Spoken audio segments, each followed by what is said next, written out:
आनन्दतीर्थमतुलं भजे तापत्रयापकम् भवति यदनुभावादेडमूकोऽपि वाग्मी जडमतिरपि जन्तुर्जायते प्राज्ञमौलिः सकलवचनचेतो देवता भारती सा मम वचसि निधत्ताम् सन्निधिं मानसे च आपादमौलिपर्यन्तं गुरूणामाकृतिं स्मरेत् तेन विघ्नाः प्रणश्यन्ति सिद्ध्यन्ति च मनोरथाः।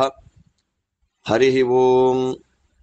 सृष्टिस्थित्यप्ययेह नियतिदृशितमो बन्धमोक्षाश्च यस्मात् अस्य श्री ब्रह्मरुद्रप्रभृतिसुरनरद्वीषशत्रुवात्मकस्य विष्णोर्व्यस्ताः समस्ताः सकलगुणनिधिः सर्वदोषव्यपेतः पूर्णानन्दाव्ययो यो गुरुरपि परमः चिन्तयेतं महान्तम् जन्माद्यस्य यतोऽन्वयादितरतश्चार्थेष्वभिघ्नस्वराट् तेने ब्रह्म हृदायादिकवये मुह्यन्ति यं सूरयः तेजो वारिमृदां यथा विनिमयो यत्र त्रिसर्गो मृषा धाम्ना स्वेन सदा निरस्तकुहकम् सत्यं परं धीमहि नारायणं नमस्कृत्य नरं चैव नरोत्तमं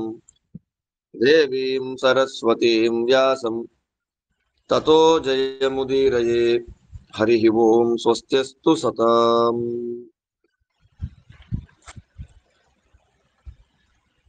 ವಿಜಯೇಂದ್ರ ಮಹಾಪ್ರಭುಗಳ ಆರಾಧನಾ ಪರ್ವಕಾಲ 64 ವಿದ್ಯೆಗಳಲ್ಲಿ ಅಪಾರವಾದಂತಹ ಪಾಂಡಿತ್ಯವನ್ನು ಪಡೆದು ಅದೆಲ್ಲವನ್ನೂ ಕೂಡ ಹರಿವಾಯು ಗುರುಗಳ ಪ್ರೀತ್ಯರ್ಥವಾಗಿ ತೋರಿಸಿ ಸಾಧನೆಯನ್ನು ಮಾಡಿಕೊಂಡ ಮಹಾನುಭಾವರು. ವಿಶೇಷವಾಗಿ ಶಾಸ್ತ್ರದ ಅಧ್ಯಯನವನ್ನು ನಾವು ಹೇಗೆ ಮಾಡಬೇಕು ಅಂತನ್ನೋದನ್ನ ತಿಳಿಸಿಕೊಟ್ಟಂತಹ ದೊಡ್ಡ ಜ್ಞಾನಿಗಳು. ಶಾಸ್ತ್ರದ ಮೇಲೆ, ಶಾಸ್ತ್ರವನ್ನ ಪಾಠ ಮಾಡತಕ್ಕಂತಹ ಗುರುಗಳ ಮೇಲೆ, ನಮ್ಮ ಸ್ವರೂಪವನ್ನ ಉದ್ಧಾರ ಮಾಡುವಂತಹ ಜ್ಞಾನೋಪದೇಶಕರ ಮೇಲೆ ಎಷ್ಟು ಶ್ರದ್ಧೆ ಇರಬೇಕು ಅಂತನ್ನೋದಕ್ಕೆ ವಿಜಯೇಂದ್ರ ಸ್ವಾಮಿಗಳವರು ಸ್ಪಷ್ಟವಾದಂತಹ ನಿದರ್ಶನವಾಗಿ ನಿಂತುಕೊಳ್ತಾ ಇದ್ದಾರೆ. ಅಂತಹ ಮಹಾಗುರುಗಳ ಆರಾಧನಾ ಪರ್ವಕಾಲ. ಅಂತಹ ಗುರುಗಳ ಪ್ರೀತಿಗಾಗಿ, ಆ ಗುರುಗಳಿಗೆ ಅವರ ಮಹಿಮೆಯನ್ನು ನಾವು ತಿಳಿದುಕೊಳ್ಳೋದಕ್ಕಿಂತಲೂ ಅವರು ಯಾವ ದೇವರನ್ನು ಉಪಾಸನೆ ಮಾಡಿದರು, ಅಂಥ ದೇವರ, ಅವರು ಯಾವ ಮತವನ್ನ ಅನುಸರಣೆ ಮಾಡಿ ಸಿದ್ಧಾಂತವನ್ನು ಸ್ಥಾಪನೆ ಮಾಡಿದರು ಅಂಥ ವಾಯುದೇವರ ಬಗ್ಗೆ ಅನುಸಂಧಾನ ಮಾಡಿದರೆ, ಶಾಸ್ತ್ರದ ಬಗ್ಗೆ ನಾವು ತಿಳ್ಕೊಂಡ್ರೆ ಅಂಥ ಗುರುಗಳಿಗೆ ತುಂಬ ಪ್ರೀತಿ ಆಗುತ್ತೆ ಅನ್ನುವಂತಹ ಕಾರಣದಿಂದ ಶ್ರುತಿಗೀತೆಯ ಅರ್ಥಾನುಸಂಧಾನವನ್ನು ಯಥಾಶಕ್ತಿಯಾಗಿ ಮಾಡ್ತಾ ಇದ್ದೇವೆ. ಅದರಲ್ಲಿ 18 ಶ್ಲೋಕಗಳಾಗಿದೆ. 19ನೇ ಶ್ಲೋಕದಲ್ಲಿ ನಾವೀಗ ಇದ್ದೇವೆ. 18ನೇ ಶ್ಲೋಕದಲ್ಲಿ ತತ್ವ ಹೇಳಿದ್ರು. ಆಚಾರ್ಯರಿಲ್ಲದೆ, ಗುರುಗಳಿಲ್ಲದೆ ದೇವರು ನಮಗೆ ಸಿಗೋದಿಲ್ಲ. ಸಮ್ಯಕ್ ಜ್ಞಾನವದಾಚಾರ್ಯಾತ್ ಮುಚ್ಚತೆ ಪುರುಷೋ ಭವಾತ್. ನಿತ್ಯ ಮುಕ್ತರಾದ ಲಕ್ಷ್ಮೀನಾರಾಯಣರನ್ನ ಬಿಟ್ಟರೆ ಮಿಕ್ಕವರೆಲ್ಲ ಸಂಸಾರ ಬದ್ಧರೇ. ಅಂತಹ ಸಂಸಾರ ಬದ್ಧರಾಗಿರತಕ್ಕಂತಹ ಜೀವರು ಅಂತೇನಿದ್ದಾರೆ ಅವರೆಲ್ಲರಿಗೂ ಸಂಸಾರದಿಂದ ಮೋಕ್ಷ ಯಾವಾಗ ಅಂತಂದ್ರೆ ಒಳ್ಳೆಯ ಜ್ಞಾನವನ್ನ ಪಡೆದ ಗುರುಗಳ ಉಪದೇಶದಿಂದ. ಸಮ್ಯಕ್ ಜ್ಞಾನವದ್ ಆಚಾರ್ಯಾತ್ ಮುಚ್ಚತೆ. ಸಂಸಾರದಿಂದ ನಮಗೆ ಮೋಚನ ಅನ್ನೋದು ಬರುತ್ತೆ. ಆದ್ದರಿಂದ ಗುರುಗಳ ಸೇವೆ, ಗುರುಭಕ್ತಿ ಮಾಡಬೇಕಾದ್ದು ನಮ್ಮ ಕರ್ತವ್ಯ ಅನ್ನೋದನ್ನು ಪಾಠ ಮಾಡಿದರು. ಅಲ್ಲಿಂದ ಇನ್ನು ಮುಂದೆ ಹೇಳ್ತಾರೆ, ತ್ವಯಿತ ಇಮೇ ತತೋ ವಿಬುಧ ನಾಮ ಗುಣಾ ಪರಮೇ ಅಮೃತ ಇವಾರ್ಣವೇ ಮಧುನಿ ಲಿಲ್ಯುರಶೇಷ ರಸಾಹ ನೃಷು ತವ ಮಾಯಯ ಖಗತಯ ಅಥವಾ ಸ್ವಗತಯ ಕುಶಲಂ ತ್ವಯಿ ಸುಧಿಯೋಂಗ ಭೇದಮನು ಧಾತುಮನು ಪ್ರಭವಃ ಕಥಮನುವರ್ತಿನಾಂ ಭವಭಯಂ ತವ ಭೃಕುಟಿ ಸೃಜತಿ ಮುಹುರ್ನೃಣಾಂ. ಇಲ್ಲಿ ಸಾಮಾನ್ಯವಾಗಿ ಒಂದು ಶ್ಲೋಕ ಅಂದ್ರೆ 4 ಸಾಲುಗಳು ಇರಬೇಕಾದ್ದು. ಇದು ವಿಚಿತ್ರವಾದಂತಹ ಛಂದಸ್ಸಿನ ಗತಿ. ಅದರಿಂದ ಇದರಲ್ಲಿ ಎಷ್ಟಕ್ಷರಗಳಿದೆ ಈ ಸ್ತೋತ್ರದಲ್ಲಿ ಶ್ಲೋಕದಲ್ಲಿ ಅಂತ ಅನ್ನೋದನ್ನೆಲ್ಲ ಪರಿಗಣನೆ ಮಾಡಿ ಯಾವ ಛಂದಸ್ಸು ಅಂತೆಲ್ಲ ಹೇಳ್ತಾರೆ. ಛಂದಸ್ಸಿನ ವಿಷಯ ನೋಡಿದ್ರೆ ಶ್ರುತಿಗೀತೆ ಅತ್ಯಂತ ವಿಚಿತ್ರವಾದಂತಹ ಒಂದು ಭಾಗ. ಈಗ ನಾವು ಕೇಳ್ತಾ ಇರತಕ್ಕ 19ನೆಯ ಶ್ಲೋಕ 5 ಸಾಲುಗಳಿಂದ ಕೂಡಿದಂತಹ ಒಂದು ಶ್ಲೋಕ ಇದೆ.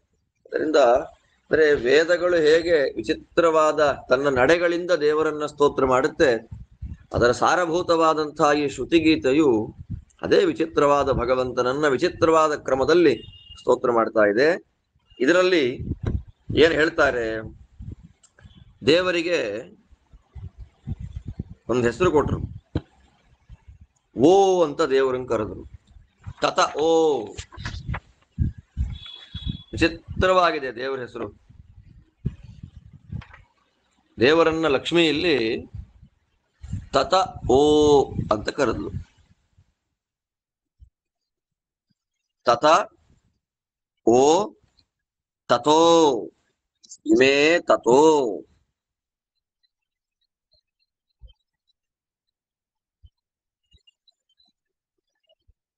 ತತ ಅಂದ್ರೆ ತಾತ ಅಂತ ಅರ್ಥ. ತಾತ ಅಂದ್ರೇನು? ಎಲ್ಲವನ್ನೂ ನಿಯಮನ ಮಾಡುವವನು, ತಂದೆ ಅಂತ ಅರ್ಥ. ಜಗತ್ತಿಗೆ ತಂದೆ ನಾರಾಯಣ. ಮತ್ತೆ ಇನ್ನೊಂದರ್ಥ ತತ ಅಂದ್ರೆ ವ್ಯಾಪ್ತ ಅಂತ ಅರ್ಥ, ಎಲ್ಲ ಕಡೆ ಸನ್ನಿಹಿತನಾಗಿರುವವನು. ತತ ಅನ್ನೋ ಶಬ್ದ ಸಂಸ್ಕೃತದಲ್ಲೇ ಅದರ ವೈಶಿಷ್ಟ್ಯ ಇಷ್ಟೇ, ಒಂದೊಂದು ಶಬ್ದಗಳಿಗೆ ನಾನಾ ಮುಖದಲ್ಲಿ ಬೇರೆ ಬೇರೆ ಅರ್ಥಗಳನ್ನ ಮಾಡುವ ಸೌಲಭ್ಯ ಇರುವಂತಹ ಒಂದೇ ಒಂದು ಭಾಷೆ, ಅದು ದೇವ ಭಾಷೆ ಸಂಸ್ಕೃತ. ಅದರಲ್ಲಿ ದೇವರನ್ನ ತಥಾ ಜಗತ್ಪಿತ, ತಥಾ ಸರ್ವತ್ರ ವ್ಯಾಪ್ತ, ಇಂಥ ನಾರಾಯಣ ನೀನು ಓ. ಲಕ್ಷ್ಮೀದೇವಿ ಅಂದು ಓ. ಏನಿದು ಓ? ಶ್ರೀಮದಾಚಾರ್ಯರು ಅದಕ್ಕೆ ವ್ಯಾಖ್ಯಾನ ಮಾಡ್ತಾರೆ. ಓ ಅನ್ನೋದಕ್ಕೆ ಓ ಅಂತಂದ್ರೆ ಬರೀ ಓ ಅಂತ ಅರ್ಥ ಅಲ್ಲ, ಆ ಉ ಎರಡೂ ಸೇರಿಸಿದ್ರೆ ಅದು ಓ ಅಂತ ಆಗುತ್ತೆ.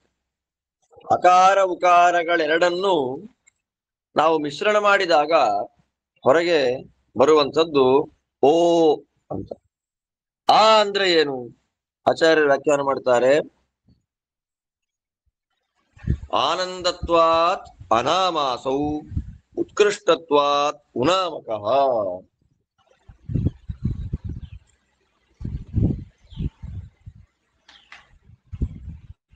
ಆ ಅಂದ್ರೆ ಆನಂದ ಸ್ವರೂಪ ಅಂತ ಅರ್ಥ.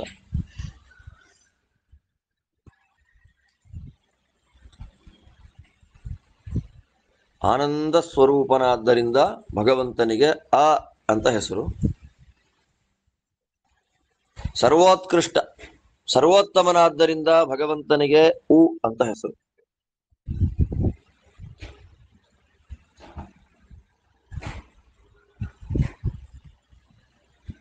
ಆ ಮತ್ತು ಉ ಎರಡೂ ಸೇರಿಸಿದ್ರೆ ಬಂದಿದ್ದೇನು? ಓ. ದೇವರ ಇದು ಎರಡು ಗುಣಗಳನ್ನ ತಿಳಿಸುವ ಎರಡು ನಾಮಗಳು. ಅ ಅನ್ನೋದು ಒಂದು ದೇವರ ಹೆಸರು, ಉ ಅನ್ನೋದು ದೇವರ ಹೆಸರು. ಅದಕ್ಕೆ ಮಕಾರ ಸೇರಿಸ್ಬಿಟ್ರೆ ಓಂ ಅಂತ ಆಗ್ಬಿಡುತ್ತೆ. ಆದ್ದರಿಂದ ಅದು ಆ ಮಂತ್ರ ಆಗ್ಬಿಡುತ್ತೆ. ಅದಾಗ್ಲಿಲ್ಲ. ಲಕ್ಷ್ಮಿ ಮಕಾರವನ್ನ ಸೇರಿಸ್ಲಿಲ್ಲ ಇಲ್ಲಿ, ಬರೇ ಭಗವಂತನನ್ನ ಓ ಅಂತಂದ್ಲು. ಆನಂದ ಸ್ವರೂಪ ಆನಂದ ಪೂರ್ಣನಾದ್ದರಿಂದ ಭಗವಂತ ಆ, ಸರ್ವೋತ್ತಮ ಸರ್ವೋತ್ಕೃಷ್ಟನಾದ್ದರಿಂದ ಭಗವಂತ ಉ. ಶ್ರೀಮದಾಚಾರ್ಯ ಹೇಳ್ತಾರೆ, ಸ್ಕಂದ ಪುರಾಣದ ವಾಕ್ಯ ಇದು, ದೇವರಿಗೆ ಆ ಮತ್ತು ಉ ಅನ್ನುವ ಎರಡು ಹೆಸರುಗಳಿದೆ ಅಂತ ನಾವು ಅನುಸಂಧಾನ ಮಾಡಿಬಿಟ್ರೆ ಎಲ್ಲ ಪಾಪಗಳಿಂದಲೂ ನಮಗೆ ಮೋಕ್ಷ. ಏತನ್ ನಾಮದ್ವಯಂ ಜ್ಞಾತ್ವಾ ವಿಷ್ಣೋಃ ಪಾಪೈಃ ಪ್ರಮುಚ್ಯತೆ. ಎಲ್ಲ ಪಾಪಗಳು ನಮಗೆ ಪರಿಹಾರ ಆಗಬೇಕು ಅಂತಂದ್ರೆ ಭಗವಂತ ಅಕಾರ ಉಕಾರ ಶಬ್ದಗಳ ವಾಚ್ಯ, ಆನಂದ ಸ್ವರೂಪ, ಸರ್ವೋತ್ತಮ ಅಂತ ಅನುಸಂಧಾನ ಮಾಡಿಬಿಟ್ರೆ ಸಾಕು, ದೇವರನ್ನ ಎಲ್ಲ ಪಾಪಗಳು ಪರಿಹಾರ ಆಗಿಬಿಡುತ್ತೆ ಅಂತ ಆಚಾರ್ಯರು ನಮಗೆ ಸ್ಪಷ್ಟವಾಗಿ ಇಲ್ಲಿ ತಿಳಿಸಿಕೊಡ್ತಾ ಇದ್ದಾರೆ. ಎಲ್ಲ ಕಾರಣಗಳಿಂದ ಲಕ್ಷ್ಮೀ ದೇವಿ ದೇವರನ್ನ ಏನಂತ ಕರೆದ್ರು? ತತ ಓ. ಆ ತತ ಓ ನಾಮಕನಾದ ಭಗವಂತ ನೀ ಯಾರು? ಈ ಎಲ್ಲ ದೇವತೆಗಳ ಶಬ್ದಗಳೇನಿದೆ, ಅಗ್ನಿ, ಸೂರ್ಯ, ಇಂದ್ರ, ಆ ಎಲ್ಲ ಶಬ್ದಗಳು ನಿನ್ನನ್ನೇ ಹೇಳ್ತಾ ಇದೆ. ಇಷ್ಟರ ಹೇಳ್ತಾರೆ ನೋಡ್ರಿ, ವಿಬುಧ ನಾಮ ಗುಣ ಬರೀ ಅಗ್ನಿ ಅನ್ನೋ ಹೆಸರಲ್ಲ, ಅಗ್ನಿ ಅನ್ನೋ ಹೆಸರಲ್ಲಿ ಏನ್ ಅರ್ಥ ಇದೆ ಅದು ನಿಂದೆ. ಅಂದ್ರೆ ಅರ್ಥಭೂತವಾದ ಗುಣಗಳು, ನಾಮ, ಆ ನಾಮ ಪ್ರತಿಪಾದನೆ ಮಾಡುವ ಗುಣ ಅದೆಲ್ಲವೂ ನಿನ್ನದ್ದೇ. ಯಾಕೆ? ಎಲ್ಲ ದೇವತೆಗಳ ಶಬ್ದವಾಚ್ಯನಾದವನು ನೀನೇ ಅಲ್ವಾ. ಯೋನ ಪಿತಾ ಜನಿತಾ ಯೋ ವಿಧಾತ ಧಾಮಾನಿ ವೇದ ಭುವನಾನಿ ವಿಶ್ವಾ ಯೋ ದೇವಾನಾಂ ನಾಮಧ ಏಕ ಏವ, ಯೋ ದೇವಾನಾಂ ನಾಮಧ ಏಕ ಏವ, ನಾಮಾನಿ ಸರ್ವಾಣಿ ಯಮಾವಿಶಂತಿ ತಂ ವೈ ವಿಷ್ಣುಂ ಪರಮಂ ಉದಾಹರಂತಿ ಅಂತ ಶ್ರುತಿ. ಆದ್ದರಿಂದ ಜಗತ್ಪಿತ ಯೋನಃ ಪಿತಾ, ಜಗತ್ತಿಗೆ ಪಿತನಾದ, ಸರ್ವೋತ್ತಮನಾದ, ಸರ್ವತ್ರ ವ್ಯಾಪ್ತನಾದ, ಆನಂದ ಸ್ವರೂಪನಾದ ನಾರಾಯಣನದ್ದೇ ಎಲ್ಲ ನಾಮಗಳು. ನೀನು ಸರ್ವಶಬ್ದವಾಚ್ಯ ಇದ್ಯಾ. ಯಾಕೆ ಅಂತಂದ್ರೆ ಒಂದು ಒಳ್ಳೆ ಸಮುದ್ರ ಇದೆ. ಸಮುದ್ರ, ಎಲ್ಲ ರಸಗಳ ಸಾರ ಯಾವುದು ಅಂತಂದ್ರೆ ಅಮೃತ ಸಾಗರ. ಅಮೃತ ಸಾಗರದಲ್ಲಿ ಅಮೃತ ಅಂತಂದ್ರೆ ಎಲ್ಲ ರಸಗಳ ಸಾರ, ಸರ್ವರಸಗಳು ಅಮೃತದಲ್ಲೇ ಅಡಗಿ ಕೂತಿದೆ. ಆದ್ದರಿಂದ ಅಮೃತ ರಸದಲ್ಲಿ ಆ ರಸ ಇರ್ಬೇಕಾಗಿತ್ತು, ಈ ರಸ ಇರ್ಬೇಕಾಗಿತ್ತು ಅನ್ನುವ ಆಕ್ಷೇಪಗಳಿಗೆ ಅವಕಾಶವೇ ಇಲ್ಲ. ಆದ್ದರಿಂದ ಸರ್ವರಸಗಳ ಸಾರಭೂತವಾದ ಅಮೃತದಂತೆ ಎಲ್ಲ ನಾಮಗಳಿಗೂ ಪರಮ ಮುಖ್ಯಾರ್ಥನಾದವನು ನೀನೇಪ್ಪ.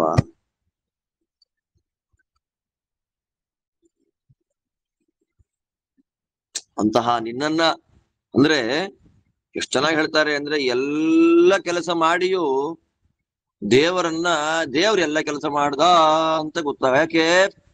ಸೃಷ್ಟಿ ಮಾಡುವ ದೇವರಿಗೆ ಬ್ರಹ್ಮ ಅಂತ ಹೆಸರು, ಲಯ ಮಾಡುವ ದೇವರಿಗೆ ಶಿವ ಅಂತ ಹೆಸರು, ಮೂರು ಲೋಕಗಳನ್ನ ರಕ್ಷಣೆ ಮಾಡುವ ದೇವರಿಗೆ ಇಂದ್ರ ಅಂತ ಹೆಸರು, ಗಾಳಿಯನ್ನ ಬೀಸುವ ದೇವರಿಗೆ ಪ್ರವಾಹ ಅಥವಾ ಅಹಂಕಾರಿಕ, ಕಣ್ಣನ್ನ ದರ್ಶನ ಮಾಡಿಸುವ ದೇವರಿಗೆ ಸೂರ್ಯ, ಕೇಳಿಸುವ ದೇವರಿಗೆ ಚಂದ್ರ, ಮನನ ಮಾಡಿಸುವ ದೇವರಿಗೆ ಗರುಡಶೇಷ ರುದ್ರರು, ಕೈ ಎತ್ತಿ ಓಡಾಡಿಸುವ ದೇವರಿಗೆ ಒಂದು, ಚರ್ಮದ ದೇವರಿಗೆ ಒಂದು. ಅದರಿಂದ ಆಯಾಯ ದೇವತೆಗಳು ಈ ಕೆಲಸ ಮಾಡಿಸ್ತಾರೆ ಅಂತ ಗೊತ್ತು ನಮಗೆ. ಬಿಸಿ ಮಾಡುವ ದೇವರಿಗೆ ಅಗ್ನಿ, ಆದ್ರೆ ಅಗ್ನಿಯ ಒಳಗೆ ಅಗ್ನಿನಾಮಕನಾಗಿ ದೇವರಿದ್ದಾರೆ. ಚಂದ್ರನೊಳಗೆ ಚಂದ್ರನಾಮಕ, ಇಂದ್ರನಲ್ಲಿ ಇಂದ್ರನಾಮಕ, ಬ್ರಹ್ಮರುದ್ರಾದಿಗಳಲ್ಲಿ ಆಯಾ ನಾಮಗಳಿಂದ ಭಗವಂತ ಇದ್ದಾನೆ ಅಂತ ತಿಳಿಯೋದ್ ಕಷ್ಟ. ಅದಕ್ಕೆ ಆರಂಭದಲ್ಲಿ ಹೇಳ್ಬಿಟ್ರು, ತಥಾ ಸರ್ವತ್ರ ವ್ಯಾಪ್ತ ಉತ್ಕೃಷ್ಟವಾದ ಆನಂದ ಸ್ವರೂಪ. ಹೆಂಗೆ ನೋಡೋದು ನಾವು ಅದನ್ನ? ಉತ್ಕೃಷ್ಟಾನಂದ ಸ್ವರೂಪನಾದ ಭಗವಂತನನ್ನ ನಾವು ದರ್ಶನ ಮಾಡೋದು ಹೇಗೆ? ಕಾಣೋದಿಲ್ಲ. ಅವನು ಜಗತ್ತಿನ ಒಳಗೆ ಸೇರಿಬಿಟ್ಟಿದ್ದಾನೆ, ದೇವತೆಗಳ ಒಳಗೆ ಸೇರಿಬಿಟ್ಟಿದ್ದಾನೆ, ಜಗತ್ತಿನ ಒಳಗೆ ಸೇರ್ಕೊಂಡ್ ಬಿಟ್ಟಿದ್ದಾನೆ. ಅಂಥ ಭಗವಂತನನ್ನ ನಾವು ದರ್ಶನ ಮಾಡೋದು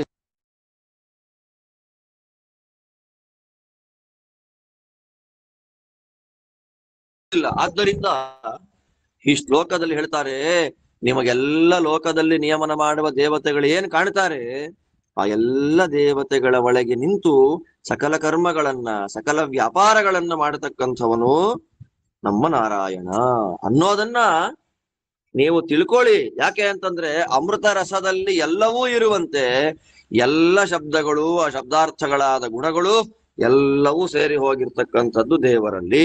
ಆದ್ದರಿಂದ ಅಂತಹ ದೇವರನ್ನ ಎಲ್ಲರಿಗೂ ಪೂರ್ಣವಾಗಿ ತಿಳ್ಕೊಳ್ಳಿಕ್ಕೆ ಸಾಧ್ಯವಿಲ್ಲ.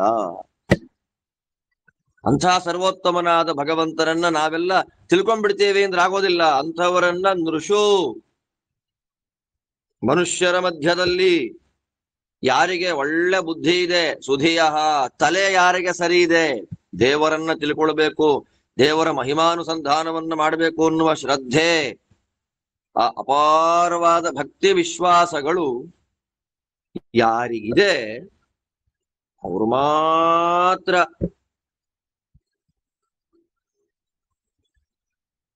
ತಿಳ್ಕೊಳ್ತಾರೆ, ಸಮರ್ಥರಾಗ್ತಾರೆ. ಎಲ್ರಿಗೂ ಸಿಗೋದಿಲ್ಲ. ಯಾಕೆ ಅಂತಂದ್ರೆ ನೆಕ್ಸ್ಟ್ ಶ್ಲೋಕದಲ್ಲಿದೆ, ಎಲ್ಲರಿಗೂ ಗುರುವನುಗ್ರಹ ಆಗೋದಿಲ್ಲ. ಗುರುವನುಗ್ರಹ ಅಲ್ಲ, ಎಲ್ಲರಿಗೂ ಗುರುಗಳೇ ಸಿಗೋದಿಲ್ಲ. ಫಸ್ಟ್ ಆಫ್ ಆಲ್ ಮುಂದಿನ 20ನೇ ಶ್ಲೋಕದ ವೈಭವ ಅದೇ ಇರೋದಿಲ್ಲ. ದೇವರನ್ನ ತಿಳಿಯಬೇಕು ಅಂತಂದ್ರೆ ನಾನೇ ದೇವರು ಅನ್ನೋನೊಬ್ಬ ಅಲ್ವಾ. ಆದ್ದರಿಂದ ನಾನೇ ದೇವರು ಅನ್ನೋನೊಬ್ಬ, ಎಲ್ಲರೂ ಅವ್ರವರೇ ಆಗಿರೋ ಕಾಲಕ್ಕೆ ಯಥಾರ್ಥವಾಗಿ ವೇದಗಳು ಹೇಳುವಂತೆ ದೇವರನ್ನು ತಿಳ್ಕೊಳ್ಬೇಕು ಅಂದ್ರೆ ಆ ಸತ್ಪರಂಪರಾ ಪ್ರಾಪ್ತವಾದ ವಿದ್ಯೆಯಿಂದ ಕೂಡಿದಂತಹ ಗುರುಗಳು ಸಿಗ್ಬೇಕು ನಮಗೆ. ಗುರುಗಳೇ ಸಿಗಲಿಲ್ಲ ಅಂದ್ರೆ ನಾವು ದೇವರನ್ನ ಹೆಂಗ್ ಅನುಸಂಧಾನ ಮಾಡ್ಲಿಕ್ಕಾಗತ್ತೆ? ಈ ಕಾರಣದಿಂದ ನಿನ್ನ ಮಾಯೆಯಿಂದ, ನಿನ್ನ ಅನುಗ್ರಹದಿಂದ, ನಿನ್ನ ಇಚ್ಛೆಯಿಂದ, ನಿನ್ನ ಅನುಗ್ರಹದಿಂದಲೇ ನೀನು ಸಕಲ ಜಗತ್ತಿಗಿಂತ ಭಿನ್ನನಾಗಿದ್ದಿ, ಅನಂತ ಕಲ್ಯಾಣ ಗುಣಪುನಿಪೂರ್ಣನಾಗಿದ್ದಿ, ಸರ್ವೋತ್ತಮನಾಗಿದ್ದಿ, ಉತ್ಕೃಷ್ಟವಾದ ಆನಂದ ಸ್ವರೂಪನಾಗಿದ್ದಿ ಎನ್ನುವಂತಹ ಜ್ಞಾನ ಅವರಿಗೆ ಬರುತ್ತೆ. ಆದ್ದರಿಂದ ಅಂತಹ ವ್ಯಕ್ತಿಗಳಿಗೆ, ಅಂದ್ರೆ ನಿನ್ನನ್ನ ಅನುಸರಣೆ ಮಾಡುವ, ನೀನು ಎಲ್ಲ ಜಗತ್ತಿಗಿಂತ ವಿಲಕ್ಷಣ, ಎಲ್ಲ ಜಗತ್ತಿನ ಒಳಗಿದ್ರು ಜೀವ ಜಡಾತ್ಮಕವಾದ ಸಮಸ್ತ ಪ್ರಪಂಚಕ್ಕೆ ಅಂತರ್ಯಾಮಿಯಾಗಿದ್ರು ಕೂಡ ನೀನು ಎಲ್ಲರಿಗಿಂತ ವಿಲಕ್ಷಣ, ನೀನು ಭಿನ್ನ, ಉತ್ಕೃಷ್ಟವಾದ ಆನಂದ ಸ್ವರೂಪ ಅಂತ ಯಾರು ನಿನ್ನನ್ನ ಚಿಂತನೆ ಮಾಡ್ತಾರೆ ಅವರಿಗೆ ನಿನ್ನ ಹುಬ್ಬು ಏನು ಮಾಡೋದಿಲ್ಲ. ಅಂದ್ರೆ ಏನು ಮಾಡೋದಿಲ್ಲ ಅಂತಂದ್ರೆ ಸಂಸಾರ ಭಯವನ್ನ ನಾಶ ಮಾಡದೇ ಇರುತ್ತಾ. ಲಕ್ಷ್ಮಿ ಮಾಡುವಂತಹ ಪ್ರಶ್ನೆ ನೋಡಿ, ದೇವರನ್ನ ಸರ್ವ ಜಗದ್ವಿಲಕ್ಷಣ ಅಂತ ಯಾರು ಚಿಂತನೆ ಮಾಡ್ತಾರೆ ಅವರಿಗೆ ದೇವರ ಹುಬ್ಬು ಕುಣಿತ, ಹುಬ್ಬಿನ ಕುಣಿತ ಅದೇನ್ ಮಾಡುತ್ತೆ? ಸಂಸಾರ ಭಯವನ್ನ ನಾಶ ಮಾಡುತ್ತೆ. ಆದ್ದರಿಂದ ನಾರಾಯಣ, ನಿನ್ನ ಅನುಗ್ರಹಕ್ಕೆ ಪಾತ್ರರಾದ ನಾವು, ದೇವರ ಅನುಗ್ರಹಕ್ಕೆ ಪಾತ್ರರಾಗಬೇಕು ಅಂದ್ರೆ ಏನ್ ಮಾಡಬೇಕು? ಸಮ್ಯಕ್ ಜ್ಞಾನವದಾಚಾರ್ಯ, ಒಳ್ಳೆ ಗುರುಗಳನ್ನ ಪಡೆದು ಅವರ ಉಪದೇಶದಿಂದ ದೇವರು ಜಗತ್ತಿಗಿಂತ ಭಿನ್ನ, ಜೀವರಿಗಿಂತ ಭಿನ್ನ ಅಂತ ಅನುಸಂಧಾನ ಮಾಡಿ, ಭಿನ್ನ ಅಷ್ಟೇ ಅಲ್ಲ ಅನಂತ ಕಲ್ಯಾಣ ಗುಣ ಪರಿಪೂರ್ಣ, ಸರ್ವದೋಷ ದೂರ, ಸರ್ವೋತ್ತಮ ಅಂತ ಅನುಸಂಧಾನ ಮಾಡಿಕೊಂಡ್ರೆ ಸಂಸಾರ ಭಯ ಇಲ್ಲ, ಮೋಕ್ಷವೇ. ಆದ್ದರಿಂದ ನಾರಾಯಣ, ಅಂತಹ ಸಾತ್ವಿಕರಿಗೆ ಮೋಕ್ಷವನ್ನ ಕೊಡಿಸ್ಲಿಕ್ಕಾಗಿ ನೀನೀಗ ಸೃಷ್ಟಿ ಮಾಡಬೇಕು. ನೀನೀಗ ಸೃಷ್ಟಿ ಮಾಡಿ ಎದ್ದು ಎಲ್ಲರನ್ನ ಮೋಕ್ಷಕ್ಕೆ ಕರ್ಕೊಂಡು ಬರಬೇಕು. ಅದಕ್ಕೆ ಯೋಗ್ಯವಾದ ಜ್ಞಾನವನ್ನ ಅವ್ರಿಗೆ ಕೊಡ್ಬೇಕಪ್ಪ ಅಂತ ಹೇಳಿ ಮಹಾಲಕ್ಷ್ಮೀ ದೇವಿ ದೇವರನ್ನ ಇಲ್ಲಿ ಸ್ತೋತ್ರ ಮಾಡ್ತಾ ಇದ್ದಾಳೆ. ಆಚಾರ್ಯರು ಅನೇಕ ಪ್ರಮಾಣ ಗ್ರಂಥಗಳನ್ನ ಕೊಟ್ಟು ಇದಕ್ಕೆ ಅರ್ಥ ಮಾಡ್ತಾರೆ. ಭಾಗವತ ಪಾಠವನ್ನ ಮಾಡುವಾಗ ಎಲ್ಲ ಆಚಾರ್ಯರ ವಾಕ್ಯಗಳಿಗೆ ಅರ್ಥಾನುಸಂಧಾನವನ್ನ ಮಾಡೋಣ. ಭಾಗವತ ತಾತ್ಪರ್ಯದಲ್ಲಿ ಇದು ಪ್ರವಚನ ಆದ್ದರಿಂದ ಅದೆಲ್ಲದರ ಸಾರಭೂತವಾಗಿ ನಾನು ಎಕ್ಸ್ಟ್ರಾಕ್ಟ್ ಮಾಡಿ ಸಾರವನ್ನ ಮಾತ್ರ ಹೇಳ್ತಾ ಇದ್ದೀನಿ. ಇನ್ನು ಮುಂದೆ 20 ಮತ್ತು 21ನೇ ಶ್ಲೋಕ. 20ನೇ ಶ್ಲೋಕ 21ನೇ ಶ್ಲೋಕ ಎರಡೂ ಕೂಡ ಒಟ್ಟಿಗೆ ಅದು ಅನ್ವಯವಾಗ್ಬಿಡುತ್ತೆ. ಆದ್ದರಿಂದ ಎರಡನ್ನು ಒಟ್ಟಿಗೆ ಅದನ್ನು ಅರ್ಥ ಮಾಡ್ಕೊಳ್ಬೇಕು, ಬೇರೆ ಬೇರೆಯಾಗಿ ವ್ಯಾಖ್ಯಾನ ಮಾಡೋ ಹಾಗಿಲ್ಲ, ಕಂಟಿನ್ಯೂಟಿ ಇದೆ ಅದರಲ್ಲಿ. ಆದ್ದರಿಂದ 20ನೇ ಶ್ಲೋಕಕ್ಕೆ 21ನೇ ಶ್ಲೋಕಕ್ಕೆ ಒಟ್ಟಿಗೆ ಅರ್ಥ ಮಾಡ್ತಾರೆ ಆಚಾರ್ಯರು. ಇದು ಈ 20 ಮತ್ತು 21ನೇ ಶ್ಲೋಕ ಶ್ವೇತಾಶ್ವತರ ಯಸ್ಯ ದೇವೇ ಪರಾಭಕ್ತಿ ಯಥಾ ದೇವೇ ತಥಾ ಗುರವು ಅಂತ ಹೇಳಿ ಗುರುಗಳ ಮಹಿಮೆಯನ್ನ, ನಮ್ಮ ತತ್ವಜ್ಞಾನದ ಅಭಿವೃದ್ಧಿ ಯಾವುದನ್ನ ಡಿಪೆಂಡ್ ಮಾಡ್ಕೊಂಡಿದೆ, ನಮ್ಮ ಸಾಧನೆ ಯಾವುದನ್ನ ಡಿಪೆಂಡ್ ಮಾಡ್ಕೊಂಡಿದೆ ಅಂತಂದ್ರೆ ನಮಗೆಂಥ ಗುರುಗಳಿದ್ದಾರೆ ಅನ್ನೋದನ್ನ ನೋಡ್ಕೊಂಡು ನಮ್ಮ ಸಾಧನೆ. ಗುರುವೇ ಸರಿಯಾಗಿಲ್ಲ ಅಂತಂದ್ರೆ ಸಾಧನೆ ಸರಿಯಾಗಿರೋದಿಲ್ಲ. ಅದಕ್ಕೆ ನಾನು ನಿನ್ನೆ ಹೇಳಿದ್ದು ಯೋಗ್ಯರಾದ ಗುರುಗಳನ್ನ ಪಡೆದು ಸಾಧನೆಯನ್ನ ಮಾಡ್ರಿ ಅಂತ. ಈ ಕಾರಣದಿಂದ ಆ ಶ್ವೇತಾಶ್ವತರ ಉಪನಿಷತ್ತು ಏನ್ ಹೇಳ್ತಾ ಇದೆ ಗುರುಪ್ರಸಾದದ ಮಹತ್ವ, ಅದನ್ನ ಲಕ್ಷ್ಮಿ ಇಲ್ಲಿ ಸಾರಭೂತವಾಗಿ ಹೇಳ್ತಾ ಇದ್ದಾಳೆ. ಇಹ ಭವಚ್ಚರಣೇಶು ಸುಜಾತ ಭುವಃ ಜಿತ ಹೃಷಿಕವಾಯುಭಿರುದಾತ್ತ ಮಹತ್ತುರಗೈ ಯೈಹ ಯಚಂತ್ಯಮಿತಲೋಲಮುಪಾಯ ವಿದೋ ವ್ಯಸನ ಶತಾಬ್ಧಿತಾರಮಪಹಾಯ ಗುರೋಶ್ಚರಣಂ ವಣಿಜ ಇವೋಚ್ಛ್ವಸಂತ್ಯಕೃತ ಕರ್ಣಧರಾ ಜಲಧೌ ಸ್ವಜನ ಸುತಾತ್ಮದಾರ ಧನ ಧಾಮಧರಾಃ ಸುಖ ಶಾಂತಿಮತ್ವೈಃ ಸಂತಿ ನತಾನಿ ನೃಣಾಂ ವಿಭವ ಉದ್ಯತಿ ಶ್ರಯತ ಆತ್ಮನಿ ಸರ್ವರಸೇ. ಲಕ್ಷ್ಮಿ ಹೇಳ್ತಾಳೆ, ನಾರಾಯಣ ಭಗವಂತ, ನಿನ್ನಲ್ಲಿ ನೋಡಿ ಲಕ್ಷ್ಮೀ ದೇವಿ ನಾನು ನಿನ್ನ ಪಾದಕಮಲಗಳ ದಾಸಿ ಅಂತ ಭಗವಂತನಿಗೆ ಹೇಳ್ತಾ ಇದ್ದಾಳೆ. ಭವಚ್ಚರಣೇಶು ವೇದಾಭಿಮಾನಿನಿ ಶ್ರೀಹಿ ಭಗವಚ್ಚರಣ ಕಮಲಂ ಸಮಕ್ಷಮಾಸ್ವಾದ್ಯ ಬ್ರವತಿ. ದೇವರ ಪಾದಕಮಲಗಳನ್ನ ತನ್ನ ತೊಡೆ ಮೇಲೆ ಇಟ್ಕೊಂಡು ಮಾತಾಡ್ತಾ ಇದ್ದಾಳೆ ಎನ್ನುವಂತೆ ಕಾಣುತ್ತೆ ಈ ಶ್ಲೋಕದಲ್ಲಿ ಅರ್ಥ. ಎಲ್ಲೋ ದೂರದಲ್ಲಿ ನಿಂತು ಸ್ತೋತ್ರ ಮಾಡ್ತಾ ಇಲ್ಲ, ದೇವರ ಪಾದಕಮಲಗಳನ್ನ ಒತ್ತುತ್ತಾ ಪ್ರಳಯ ಕಾಲದಲ್ಲಿ ಯೋಗ ನಿದ್ರೆಯನ್ನು ಮಾಡ್ತಾ ಇರತಕ್ಕ ಭಗವಂತನ ನಿಧಾನವಾಗಿ ಕಾಲು ಮುಟ್ಟಿ ಎಬ್ಬಿಸ್ತಾ ಈ ಶ್ಲೋಕ ಹೇಳ್ತಾ ಇದ್ದಾಳೆ. ಲಕ್ಷ್ಮಿ, ನೀನು ಅನಂತ ಪಾದ, ಅನಂತ ಬಾಹುಗಳು ನಿನಗೆ.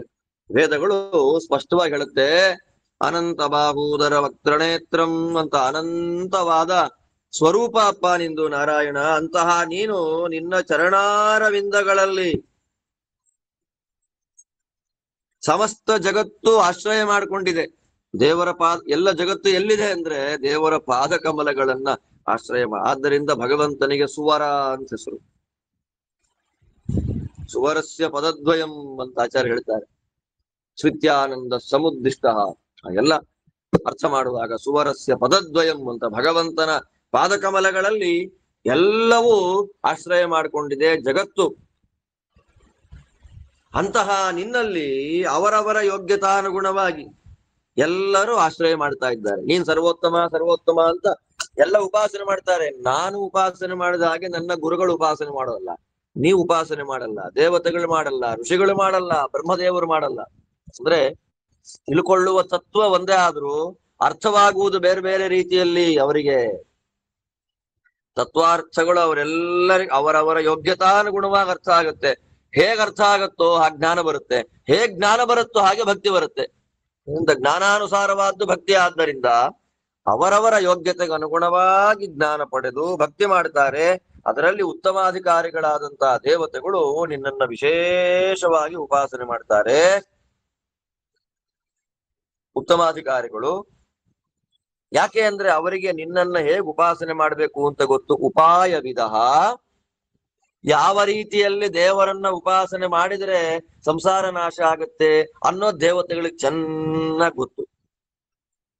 ಅದರಿಂದ ನಿನ್ನ ಉಪಾಸನೆಯನ್ನ ಹೇಗೆ ಮಾಡಬೇಕು ಅನ್ನೋದನ್ನ ತಿಳ್ಕೊಂಡು ಸಂಸಾರವನ್ನ ದಾಟಿ ಬಿಡ್ತಾರೆ. ಹೇಗೆ ಉಪಾಸನೆಯನ್ನ ತಿಳ್ಕೊಳ್ಳೋದು ಹೇಗೆ? ಅಲ್ಲೆಲ್ಲೋ ಪುಸ್ತಕ ಪ್ರಿಂಟ್ ಆಗಿದೆ ಅಂತ ಗೊತ್ತಾಯ್ತು, ನಾನ್ ತರಿಸಿ ನಾನೇ ಓದ್ಬಿಟ್ಟೆ ಅಂದ್ರೆ ಓದಬಹುದು, ಶ್ಲೋಕ ಓದಬಹುದು, ಶ್ಲೋಕ ತಾತ್ಪರ್ಯ ಓದಬಹುದು. ಅರ್ಥ ಮಾಡಿಸೋರು ಯಾರು? ಪುಸ್ತಕ ಅರ್ಥ ಮಾಡಿಸಲ್ಲ, ಜಡ. ಅರ್ಥ ಮಾಡಿಸುವುದು ಯಾವುದು ಅಂದ್ರೆ ಗುರುಚರಣ, ಗುರೋಶ್ಚರಣಂ. ಗುರುಗಳ ಚರಣವನ್ನ ಬಿಟ್ಟು ಸಂಸಾರದಲ್ಲಿ ಸಾಧನೆಯ ಮಾರ್ಗ ಇಲ್ಲ. ಗುರುಚರಣವನ್ನ ಬಿಟ್ಟು ಸಾಧನಾ ಮಾರ್ಗದಲ್ಲಿ ದೇವರನ್ನ ಹೇಗೆ ತಿಳಿಬೇಕು ಅಂತ ಗೊತ್ತಾಗುವುದಿಲ್ಲ. ಇಂದ್ರಿಯ ನಿಗ್ರಹಗಳನ್ನ ಮಾಡ್ಕೊಳ್ಳಿಕ್ಕಾಗೋದಿಲ್ಲ. ಗುರುವನುಗ್ರಹ ಇದ್ರೆ ಇಂದ್ರಿಯ ನಿಗ್ರಹ, ಗುರುವನುಗ್ರಹ ಇದ್ರೆ ಮಹಾಗುರುಗಳಾದ ವಾಯುದೇವರ ಅನುಗ್ರಹ, ಅವರ ಅನುಗ್ರಹದಿಂದಲೇ ಸಾಧನಾ ಮಾರ್ಗದಲ್ಲಿ ಪ್ರವೇಶ. ಅದರಿಂದ ಅದೇ ಯಾವ ಇಂದ್ರಿಯಗಳು ನಮ್ಮನ್ನ ಸಾಧನೆಯಿಂದ ನಾಶ ಮಾಡುತ್ತೋ ಅದೇ ಇಂದ್ರಿಯಗಳು ಕುದುರೆಗಳಾಗಿ ನಮ್ಮನ್ನ ಸಾಧನ ಮಾರ್ಗದಲ್ಲಿ ಕರ್ಕೊಂಡು ಹೋಗುತ್ತೆ. ಸ್ಥಿರವಾದ ಬುದ್ಧಿ ಬರುತ್ತೆ. ಮೋಕ್ಷಕ್ಕಾಗಿ ಪ್ರಯತ್ನ ಮಾಡ್ತಾ ಇದ್ದೇವೆ. ಸಮುದ್ರದಲ್ಲಿ ಓಡಾಡುವಾಗ ಎಲ್ಲಿ ಹೋಗಬೇಕು ಅಂತ ಕರ್ಣಧಾರ ಅಂತ ಕರೀತಾರೆ.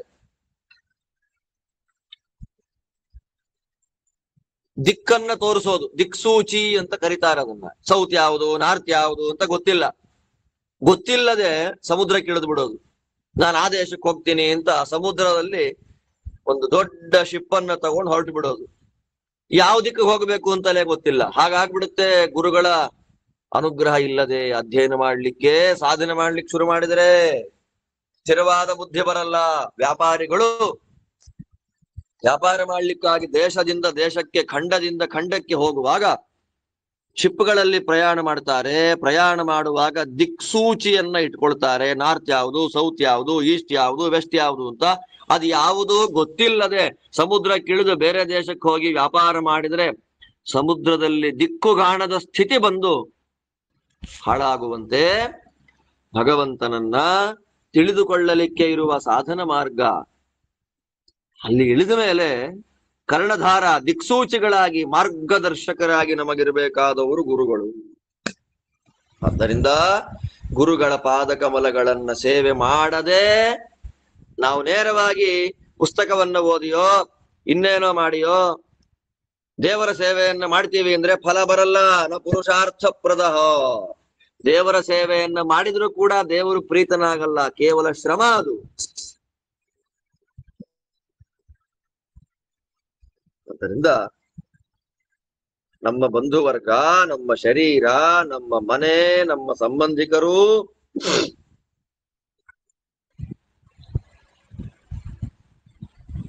ಅವರೆಲ್ಲ ನಮ್ಮ ಜೊತೆ ಇದ್ರು. ನಾವು ಸಪೋರ್ಟ್ ಮಾಡ್ತೀವಿ, ನೀವು ಹೋಗ್ರಿ ಸಾಧನೆ ಮಾಡ್ರಿ, ಎಲ್ಲವೂ ನಮ್ಮ ಸಪೋರ್ಟಿಗಿದ್ರು ಗುರುಚರಣ ಒಂದಿಲ್ಲ ಅಂದ್ರೆ ಏನಿಲ್ಲ. ನ ಕೃತಾರ್ಥ ಭವೇಯು. ಏನು ಫಲ? ಸಂಸಾರದ ಎಲ್ಲರೂ ನಮಗೆ ಸಪೋರ್ಟಿವ್ ಆಗಿದ್ದಾರೆ. ಸಾಧನೆ ಮಾಡ್ಲಿಕ್ಕೆ ಹಣ ಇದೆ, ಮನೆಗಳಿದೆ, ಉಪಾಯಗಳಿದೆ, ಎಲ್ಲ ಇದೆ. ನೀವು ಸಾಧನೆ ಮಾಡ್ರಿ, ನಾವು ಸಪೋರ್ಟ್ ಮಾಡ್ತೀವಿ ಅಂತ ಹೆಂಡತಿ ಗಂಡನಿಗೆ, ಮಕ್ಕಳು ಮರಿ ಎಲ್ಲ ಸಪೋರ್ಟ್ ಮಾಡ್ತಾ ಇದ್ರು, ದಾರಿ ತೋರುವ ಗುರುವೇ ಇಲ್ಲ ಅಂದ್ರೆ ಪ್ರಯೋಜನ ಏನು? ಆದ್ದರಿಂದ ಗುರುಚರಣ ಸೇವೆಯನ್ನ ಬಿಟ್ಟು ಗುರುಚರಣದ ಆದೇಶ ಅನುಗ್ರಹವಿಲ್ಲದೆ ಮಾಡಿದ ಎಲ್ಲವೂ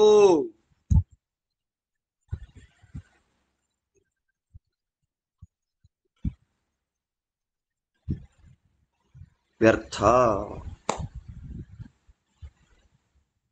ಯಾಕೆ? ದಾರಿ ಯಾವುದು ಅಂತಲೇ ಗೊತ್ತಿಲ್ಲ. ಸಾಧನೆ ಮಾಡ್ಕೊಂಡು ಹೋಗೋದು ಹೇಗೆ, ಅದರ ದಾರಿ ಯಾವುದು ಅಂತಲೇ ಗೊತ್ತಿಲ್ಲ. ಪ್ರಾಪಕ ಗುರುವ ಭಾವ. ಆದ್ದರಿಂದ ಗುರುಗಳ ಸೇವೆ, ಗುರುಗಳ ಅನುಗ್ರಹದಿಂದಲೇ ಸಂಸಾರ ನಾಶ, ಅಪರೋಕ್ಷ ಜ್ಞಾನ. ಈ ಕಾರಣದಿಂದಲೇ ಗುರುಗಳನ್ನ ಅಪೇಕ್ಷೆ ಪಡಬೇಕು. ಅಪರೋಕ್ಷ ಜ್ಞಾನಿಗಳು ಹೇಳಿದ ತತ್ವಗಳನ್ನು ಅನುಸಂಧಾನ ಮಾಡುವ ಗುರುಗಳ ಅಪೇಕ್ಷೆಯನ್ನ ನಾವೆಷ್ಟು ಪಡ್ತೇವೋ ಅಷ್ಟು ನಮಗೆ ಪಾಠ ಗುರುಗಳ ಮೂಲಕ ಆಗತ್ತೆ, ಸಾಧನ ಮಾರ್ಗ ತೋರುತ್ತೆ. ಆದ್ದರಿಂದ ದೇವತೆಗಳು ನೋಡ್ರಿ, ಇದು ದೇವತೆಗಳೇ ಹೀಗೆ ಜಾತಾಪರೋಕ್ಷಗಳಾಗಿ ಯಾವಾಗಂದ್ರವಾಗ ದೇವರ ಗುಣವನ್ನ ಏಕಕಾಲಕ್ಕೆ ಅನುಸಂಧಾನ ಮಾಡ್ಲಿಕ್ಕೆ ಸೂಕ್ಷ್ಮರಾದ, ಮನೆ ತುಂಬೆಲ್ಲ ಸಾಧಕರನ್ನೇ ಇಟ್ಟುಕೊಂಡಂತ ದೇವತೆಗಳೇ ಗುರುಗಳ ಅನುಗ್ರಹದಿಂದ ಭಗವದ್ ದರ್ಶನವನ್ನ ಮಾಡ್ತಾರೆ, ಗುರುಗಳ ಅನುಗ್ರಹದಿಂದ ಸಾಧನೆಯನ್ನ ಪೂರ್ಣ ಮಾಡ್ಕೊಳ್ತಾರೆ ಅಂತ ಅಂದಮೇಲೆ ನಾವು ಮಾಡ್ಬೇಕಾ ಮಾಡಬಾರ್ದಾ ಅನ್ನುವ ಪ್ರಶ್ನೆ ಲಕ್ಷ್ಮೀದೇವಿ ಇಲ್ಲಿ ಹೇಳ್ತಾಳೆ. ಅದೇ ಶ್ರುತಿ ವಾಕ್ಯ. ಯಸ್ಯ ದೇವೇ ಪರಾಭಕ್ತಿ ಯಥಾ ದೇವೇ ತಥಾ ಗುರು ತಸ್ಯೈತೆ ಖಚಿತ ಹ್ಯರ್ಥಾಃ ಪ್ರಕಾಶಂತೆ ಮಹಾತ್ಮನಃ. ಗುರುಗಳಲ್ಲಿ ಅಂದ್ರೆ ಸರ್ವೋತ್ತಮನಾದ ದೇವರಲ್ಲಿ ಅನಂತ ಕಲ್ಯಾಣ ಗುಣ ಪರಿಪೂರ್ಣ ಸರ್ವೋತ್ತಮ ಅಂತ ಹೇಗೆ ನಾವು ದೇವರ ಉಪಾಸನೆ ಮಾಡ್ತೇವೋ ಅದೇ ರೀತಿಯಲ್ಲಿಯೇ ಗುರುಗಳ ಯೋಗ್ಯತೆಯನ್ನ ತಿಳಿದು ಅವರ ಅಧ್ಯಯನ. ಗುರುಗಳ ಯೋಗ್ಯತೆ ನಮ್ಗೆ ಹೆಂಗ್ ಗೊತ್ತಾಗುತ್ತೆ? ನಾವೇನು ನಿಮ್ ಯೋಗ್ಯತೆ ಯಾವುದು ಅಂತ ಗುರುಗಳನ್ನ ಕೇಳಕ್ಕಾಗುತ್ತಾ? ಆಗೋದಿಲ್ಲ. ಅವರು ಶಾಸ್ತ್ರಗಳ ಅನುಸಂಧಾನ ಮಾಡುವ ಕ್ರಮ ಏನಿದೆ, ಆ ಪಾಠ ಪ್ರವಚನ ಮಾಡುವ ಶೈಲಿ ಏನಿದೆ, ಅದನ್ನ ನೋಡಿ ಅವರಲ್ಲಿ ವಿದ್ಯೆ ಹೇಗಿದೆ ಅಂತ ಅನ್ನೋದನ್ನ ನಾವು ಸ್ವಲ್ಪ ಅಂದಾಜು ಮಾಡಬಹುದು. ಹೇಳುವ ಅವರ ಮಾತಿನ ಮೇಲೆ ವಿಶ್ವಾಸ, ಹೇಳುವಾಗ ಭಯಪಟ್ಟು ಹೇಳೋದಲ್ಲ, ಯಾರೋ ಏನೋ ಮಾಡ್ತಾರೆ ಅಂತ ಹೇಳೋದಲ್ಲ, ವಿಶ್ವಾಸ ಪೂರ್ಣವಾದ ಮಾತು ಯಾವ ಗುರುಗಳ ಬಾಯಲ್ಲಿ ಬರುತ್ತೆ, ಶಾಸ್ತ್ರ ವಿಹಿತವಾದ ಅನುಸಂಧಾನಾತ್ಮಕವಾದ ಮಾತು ಯಾವ ಗುರುಗಳಲ್ಲಿ ಬಾಯಲ್ಲಿ ಬರುತ್ತೆ, ಅವರ ಯೋಗ್ಯತೆ ದೊಡ್ಡ ಯೋಗ್ಯತೆ ಅಂತ ನಾವು ತಿಳ್ಕೊಳ್ಬಹುದು. ಆದ್ದರಿಂದ ಅಂತ ಗುರುಗಳ ಯೋಗ್ಯತೆ ಅಂತ ತಿಳಿದು ಉಪಾಸನೆ ಮಾಡಿದರೆ ಶಾಸ್ತ್ರಗಳ ತತ್ವ, ಶಾಸ್ತ್ರಾರ್ಥ ಸ್ಪಷ್ಟವಾಗಿ ಬರುತ್ತೆ ಅಂತ ಮಹಾಲಕ್ಷ್ಮೀ ದೇವಿ ಇಲ್ಲಿ ಹೇಳ್ತಾ ಇದ್ದಾಳೆ.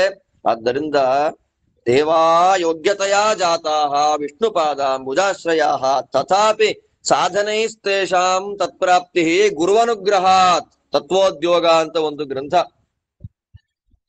ಗುರೋರನುಗ್ರಹಮೃತೆ ಸಾಧನಂ ನ ಹರೇ ಪ್ರಿಯಂ ಅಚರ್ಮತು ಗುರುಪದೇಶಾತ್ ಹರಿಂ ಪ್ರಾಪ್ನೋತ್ಯೇವ ನ ಸಂಶಯ. ಗುರುಗಳ ಮಾರ್ಗದರ್ಶನವಿಲ್ಲದ ಸಾಧನೆ ಹರಿಗೆ ಪ್ರೀತಿಕರವಲ್ಲ.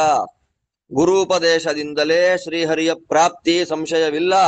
ಆದ್ದರಿಂದ ದೇವತೆಗಳು ಯೋಗ್ಯತೆಯಿಂದಲೇ ದೇವ ಪದವಿಯಲ್ಲಿ ಕೂತವರು, ದೇವರ ಪಾದಕಮಲ ಆಶ್ರಿತರು. ಅಂಥ ದೇವತೆಗಳು ಕೂಡ ಗುರು ಅನುಗ್ರಹದಿಂದ ಸಾಧನೆ ಮಾಡಿಕೊಂಡು ದೇವರನ್ನು ನೋಡ್ತಾರೆ ಅಂದ್ಮೇಲೆ ನಮ್ಮ ನಿಮ್ಮ ಕಥೆ ಹೇಗಿರ್ಬೇಕು, ಗುರುಗಳಲ್ಲಿ ನಾವು ಹೇಗೆ ಭಕ್ತಿ ಮಾಡಬೇಕು ಅನ್ನೋದನ್ನ ಲಕ್ಷ್ಮಿ ತೋರಿಸ್ತಾ ಇದ್ದಾಳೆ.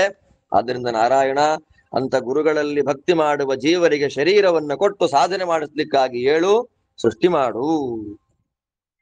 ಮುಂದೆ ಲಕ್ಷ್ಮಿ ಹೇಳ್ತಾಳೆ, ಇತಿ ಸದಜಾನತಾಂ ಮಿಥುನತೋ ರತಯೇ ಚರತಾಂ ಸುಖಯತಿ ಕೋನ್ ವಿಹಾದ್ಯ ವಿಜನೆ ಸ್ವನಿರಸ್ತ ಭಗೆ ಭುವಿ ಪುಣ್ಯತೀರ್ಥ ಸದನಾ ಕೃಷಯೋ ನಿವಿಶಂತ್ಯತಸ್ತು ಭವತಃ ಪದಾಂಬುಜಂ ಹೃದಾಘಭಿದಂ ದಧತಿ ಸಕೃನ್ಮನಸ್ತ್ವಯಿ ಚಿದಾತ್ಮನಿ ನಿತ್ಯ ಸುಖೇ ನ ಪುನರುಪಾಸತೆ ಪುರುಷ ಸಾರಕರಾವಸತಂ. ಇದು ಮಹಾರವ ಅಂತ ಒಂದು ಶ್ರುತಿವಾಕ್ಯ. ಅಂಥ ಮಹಾರವ ಶ್ರುತಿಯ ಸಾರ. ಬ್ರಹ್ಮಾಜ್ಞಾತ್ವೇತಿ ಲೋಕ ಪ್ರವೃತ್ತಿಂ ಪ್ರವರ್ತತಾಂ ಕೋನು ಮೋಕ್ಷಂ ದದಾತಿ. ಅದು ಆರಂಭದ ವಾಕ್ಯ. ಅಂತಹ ಶ್ರುತಿವಾಕ್ಯವನ್ನ ಮೂಲಭೂತವಾಗಿಟ್ಟುಕೊಂಡು ಬಂದಂಥದ್ದು ಈ ಶ್ರುತಿವಾಕ್ಯ. ಇದರಲ್ಲಿ ಏನ್ ಹೇಳ್ತಾ ಇದ್ದಾರೆ?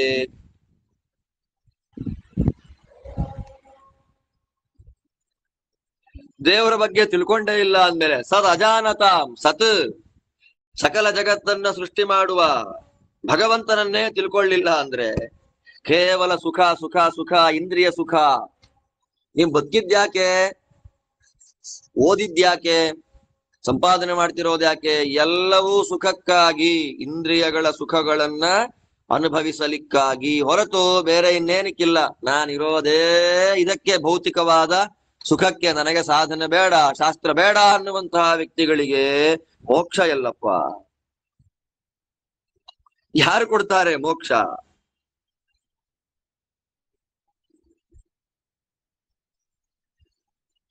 ಪೂರ್ಣೈಶ್ವರ್ಯ ಸ್ವರೂಪನಾದ ಭಗವಂತನನ್ನ ತಿಳ್ಕೊಳ್ಳಿಕ್ ಆಸೆನೇ ಇಲ್ದೆ ಅರ್ಧಂಬರ್ಧ ನಾವು ಸಂಪಾದನೆ ಮಾಡಿದ್ದನ್ನ ಬೇರೆ ಇನ್ಯಾರಿಗೋ ಬಿಟ್ಟು ಕೊಟ್ಟು ಹೋಗುವ, ಯಾರು ತಗೊಳ್ತಾರೆ ಅಂತಾನೆ ಗೊತ್ತಿಲ್ಲದ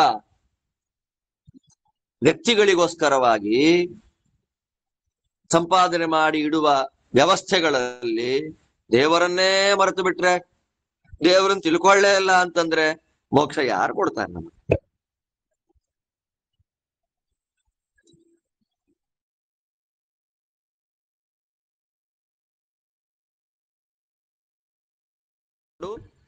ಅಂತ ಶಾಸ್ತ್ರಕ್ಕೆ ದಾಸರಾಗಿ ಆ ಶಾಸ್ತ್ರದ ಮೂಲಕ ನಿನ್ನ ತತ್ವವನ್ನ ಗುರೂಪದೇಶದಿಂದ ತಿಳಿದು ಎಲ್ಲ ಪಾಪಗಳನ್ನು ನಾಶ ಮಾಡುವ ನಿನ್ನ ಪಾದಕಮಲಗಳಲ್ಲಿ ಆಸಕ್ತರಾಗಿದ್ದಾರಪ್ಪ.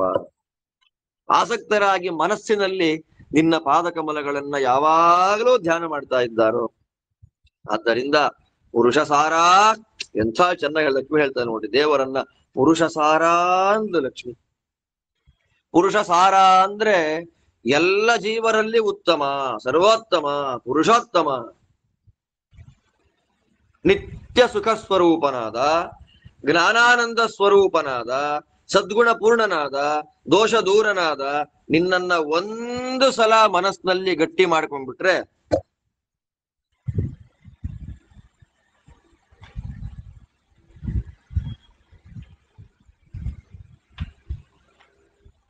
ಒಂದೇ ಒಂದ್ಸಲ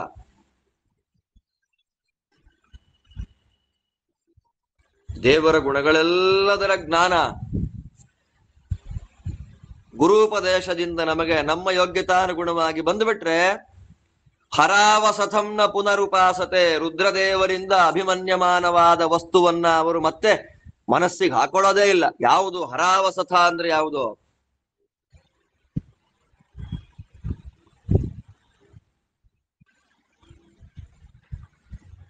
ಹರಾವಸಥ ಅಂದ್ರೆ ಅವಸಥ ಅಂದ್ರೆ ಮನೆ, ಹರಾವಸಥ ಅಂದ್ರೆ ರುದ್ರದೇವರು ವಾಸ ಮಾಡುವ ಮನೆ. ತತ್ವ ಯಾವುದು? ಅಹಂಕಾರ.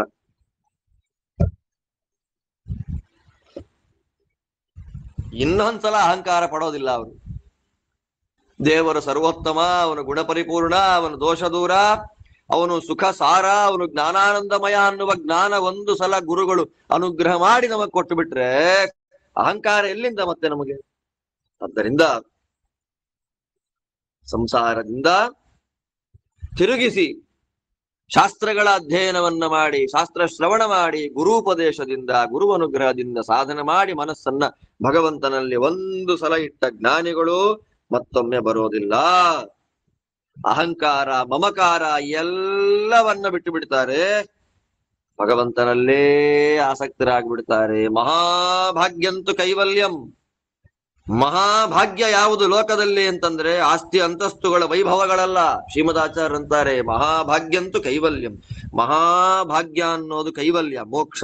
ಆ ಮೋಕ್ಷವನ್ನ ಅಜ್ಞಾನಿಗಳಿಗೆ ಯಾರು ಕೊಡ್ತಾರೆ? ಕರೆದು ಅಜ್ಞಾನಾಂ ಕಃ ಪ್ರದಾಸ್ಯತಿ ಅತಃ ಸಂತೋ ವಿಜಾನಂತಿ ಹರಿಂತೆ ತ್ವನಹಂಕೃತಾಃ ಅಂತ ಸ್ಕಂದ ಪುರಾಣದ ವಾಕ್ಯ. ಅಹಂಕಾರವನ್ನ ಬಿಟ್ಟು ಅಜ್ಞಾನವನ್ನ ನಾಶ ಮಾಡ್ಕೊಳ್ಳಿಕ್ಕೆ ಪ್ರಯತ್ನ ಮಾಡ್ತಾ, ಅದಕ್ಕೆ ಸಾಧಕರಾದ ಗುರುವ ಅನುಗ್ರಹವನ್ನ ಸಂಪಾದನೆ ಮಾಡಿಕೊಂಡು ಶಾಸ್ತ್ರಗಳ ಮನನ ಮಾಡ್ತಾ, ಚಿಂತನೆ ಮಾಡ್ತಾ, ಅಹಂಕಾರವನ್ನ ಬಿಟ್ಟವರಾಗಿ ನಿನ್ನ ಪಾದಕಮಲಗಳ ಸೇವೆಯನ್ನ ಯಾರು ಮಾಡ್ತಾರೆ ಅವರಿಗೆ ಮಾತ್ರ ಮೋಕ್ಷ. ಬಿಟ್ರೆ ಐಹಿಕವಾದ, ಭೌತಿಕವಾದ, ಲೌಕಿಕವಾದ ಸುಖವನ್ನೇ ಪರಮಾರ್ಥ ಅಂತ ಅಂದುಕೊಂಡವರಿಗೆ ಕದಾಪಿ ಜ್ಞಾನ ಬರೋಲ್ಲ, ಮೋಕ್ಷ ಇಲ್ಲ. ಸ್ಪಷ್ಟವಾಗಿ ಮಹಾರವ ಅನ್ನುವಂತಹ ಶ್ರುತಿ ರವ ಜೋರ ಕೂಗಿ ಹೇಳ್ತಾ ಇದೆ. ರವ ಅಂದ್ರೆ ಕೂಗೋದು ಅಂತ, ಜೋರ ಕೂಗ್ತಾ ಇದೆ. ಅಜ್ಞಾನಿಗಳಾಗಬೇಡ್ರಿ, ಸಂಸಾರದಲ್ಲಿ ಆಸಕ್ತರಾಗಬೇಡಿ, ದೇವರ ಹತ್ರ ಬನ್ರಿ ಅಂತ ಕೂಗ್ತಾ ಇದೆ. ನಾವೇನ್ ಮಾಡ್ತೀವಿ ನಮಗ್ ಗೊತ್ತಿಲ್ಲ. ಅದು ಹೇಳ್ತಾ ಇದೆ. ಮುಂದೆ 23 ಮತ್ತು 24ನೇ ಶ್ಲೋಕಗಳು ಅಷ್ಟೇ, ಎರಡನ್ನು ಒಟ್ಟಿಗೆ ಅನುಸಂಧಾನ ಮಾಡಬೇಕಾದಂತಹ ಶ್ಲೋಕಗಳು. ಇದೆಲ್ಲ ಬೇರೆ ಬೇರೆ ಇಲ್ಲ, ಯಾಕೆ ಇಂಟರ್ ಕನೆಕ್ಟೆಡ್ಸ್ ಆದ್ರಿಂದ ಇದು ಒಟ್ಟಿಗೆ ಅನುಸಂಧಾನ ಮಾಡಬೇಕಾದ ಶ್ಲೋಕಗಳು. ವಿಪೀತ ಅನ್ನುವಂತಹ ಒಂದು ಶ್ರುತಿ ವಾಕ್ಯ, ಯಂ ಜೀವಮೀಶಂ ಪ್ರವದಂತಿ ತರ್ಕೈ ತಚ್ಚೇಶ್ವರೋ ವಚನಂ ಸಂದಧಾತಿ ಅಂತ ಹೇಳಿ ವಿಪೀತ ಅನ್ನುವಂತಹ ಶ್ರುತಿ, ಆ ವಿಪೀತ ಶ್ರುತಿಯ ಸಾರಭೂತವಾದ ವಾಕ್ಯವನ್ನ ವೇದವ್ಯಾಸ ಹೇಳ್ತಾರೆ. ಇದಮಪ್ಯಥೋ ವದಂತಿ ಚೇತ್ ನನು ತರ್ಕ ವ್ಯಭಿಚರಂತಿ ಕ್ವಚಿತ್ ಕ್ವಚಿನ್ ಮೃಷಾಚ ತಥೋ ಭಯದೃಗ್ ವ್ಯವಹಿತಯೇ ವಿಕಲ್ಪಭೂಷಿತೋನ್ವಹಂ ಪರಂಪರಯ ಭ್ರಮತಿ ಭಾರತೀ ಚ ತವೋರ್ವೃತ್ತಿಬಿರಢು ಅರೂಢಜವ ನಯದಿದಮಗ್ರ ಆಸ ನ ಭವಿಷ್ಯದತೋ ನಿಧನಾತ್ ಅನಿಮಿತ್ತಕಮಂತರ ತ್ವಯಿ ವಿಭಾತಿ ಮೃಷೈಕರಸೆ ಅತ ಉಪಗೀಯತೆ ದ್ರವಿಣ ಜಾತಿ ವಿಕಲ್ಪ ಪಥೈಃ ವಿಚಥ ಮನೋ ವಿಲಾಸಮಿದಮಿತ್ಯವಯಂತಿ ಬುಧಾಃ. ಎಷ್ಟು ಸುಂದರವಾಗಿದೆ ಎರಡು ವಾಕ್ಯಗಳು. ಲಕ್ಷ್ಮಿ ಏನ್ ಹೇಳ್ತಾ ಇದ್ದಾಳೆ? ನಾನು ಅವಾಗಲೇ ಹೇಳಿದ ಹಾಗೆ ಇದು ವಿಪೀತ ಅನ್ನುವಂತಹ ಶ್ರುತಿವಾಕ್ಯದ ಸಾರ. ಏನ್ ಹೇಳ್ತಾರೆ ಇದರಲ್ಲಿ? ಈ ಜಗತ್ತೇನಿದೆ, ಪ್ರಪಂಚ, ಕಣ್ಣಿಗೆ ಕಾಣುವಂತಹ ಪ್ರಪಂಚ ಸೃಷ್ಟಿ ಮಾಡಿದ್ ಯಾರು ಇದನ್ನ ಅಂತ ಯಾರಾದ್ರೂ ಕೇಳಿದ್ರೆ ಸೃಷ್ಟಿ ಮಾಡಿದವರು ಎಲ್ಲಿ ಕಾಣ್ತಾರೆ? ಆದ್ದರಿಂದ ಜಗತ್ತಿಗೆ ಸೃಷ್ಟಿಕರ್ತನಾದವನು ಇಲ್ಲ.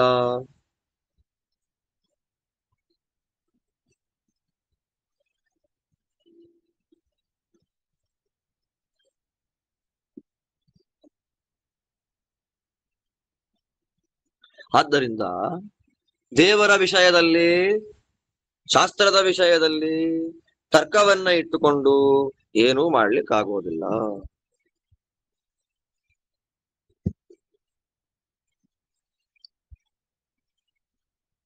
ದೇವರಿದ್ದಾನೋ ಇಲ್ವೋ ಜಿಜ್ಞಾಸೆ ಮಾಡ್ತಾರೆ. ಲಕ್ಷ್ಮಿ ಹೇಳ್ತಾಳೆ ನೋಡಿ, ಯಾಕೆ ಅವನ್ ಕಣ್ಣಿಗೆ ಕಾಣಲ್ಲ, ಅವನ ಕಣ್ಣಿಗೆ ಕಾಣಲ್ಲ ಅಂತಂದ್ರೆ ಇಲ್ಲ ಅಂದ್ಬಿಡ್ತಾರೆ, ತರ್ಕ ಮಾಡ್ತಾರೆ. ಗುರುಪದೇಶವನ್ನ ಪಡೆಯುವ ಭಾಗ್ಯ ಅವರಿಗೆ ಭಗವಂತ ಕೊಟ್ಟಿಲ್ಲ, ಯೋಗ್ಯತೆ ಇಲ್ಲ. ಯೋಗ್ಯ ಗುರುಗಳನ್ನ ಹುಡುಕುವ ಸಾಮರ್ಥ್ಯ ಅವರಿಗಿಲ್ಲ, ಅದಕ್ಕೆ ಯೋಗ್ಯತಾ ಪಕ್ವ ಇನ್ನೂ ಆಗಿಲ್ಲ, ಕಾಲ ಪಕ್ವ ಆಗಿಲ್ಲ. ಅದಕ್ಕೆ ಏನ್ ಮಾಡ್ತಾರೆ ಅವರು? ತರ್ಕಗಳಿಂದ ವಾಕ್ಯಾರ್ಥಗಳನ್ನು ಮಾಡ್ತಾ ಕೂತಿರ್ತಾರೆ, ವಿಮರ್ಶೆಗಳನ್ನು ಮಾಡ್ತಾರೆ. ಭಗವತ್ ತತ್ವವನ್ನ ಹುಡುಕುವಂತ ವಿಷಯದಲ್ಲಿ ಮಹಾಲಕ್ಷ್ಮಿ ಹೇಳ್ತಾಳೆ, ದೇವರನ್ನ ನೋಡುವಾಗ ತರ್ಕ ಯೂಸ್ ಮಾಡಬಾರ್ದಪ್ಪ. ಯಾಕೆ ಅಂತಂದ್ರೆ ಯಾವ ತರ್ಕದಿಂದ ಇದೆ ಅಂತ ಸಮರ್ಥನೆ ಮಾಡ್ಲಿಕ್ಕಾಗತ್ತೋ ಅದೇ ತರ್ಕದಿಂದ ಇಲ್ಲ ಅಂತ ಮಾಡಬಹುದು. ತರ್ಕ ಅಪ್ರತಿಷ್ಠ, ತರ್ಕ ಪ್ರತಿಷ್ಠಾನಾತ್ ಅಂತ ಬ್ರಹ್ಮಸೂತ್ರ. ತರ್ಕಗಳಿಂದ ಏನೂ ಸಾಧನೆ ಮಾಡ್ಲಿಕ್ಕೆ ಬರೋದಿಲ್ಲ. ಲಕ್ಷ್ಮಿ ಅಂತಾಳೆ, ಅವರು ತರ್ಕವನ್ನ ಮಾಡೋದು ಯಾರಿಂದ ಅಂದ್ರೆ ನಿನ್ನ ಅನುಗ್ರಹದಿಂದಲೇ. ನಿನ್ನ ಅನುಗ್ರಹದಿಂದಲೇ ತರ್ಕ ವಿಮರ್ಶೆಗಳನ್ನ ಮಾಡ್ತಾರೆ. ನಿನ್ನ ಅನುಗ್ರಹ, ನೀನು ಪ್ರಸಾದೋನ್ಮುಖನಾದ್ರೆ, ನಿನ್ನ ಅನುಗ್ರಹ ಅವ್ರಿಗಿದ್ರೆ ವಿಶ್ವಾಸ ಮಾಡ್ತಾರೆ, ದೇವರಿದ್ದಾನೆ ಅಂತ ಚಿಂತನೆ ಮಾಡ್ತಾರೆ. ನಿನ್ನ ಅನುಗ್ರಹ ಅವ್ರಿಗಿಲ್ಲ ಅಂತಂದ್ರೆ ನಿರಾಕರಣೆ ಮಾಡ್ತಾರೆ. ಅದಕ್ಕೂ ನೀನೇ ಕಾರಣ.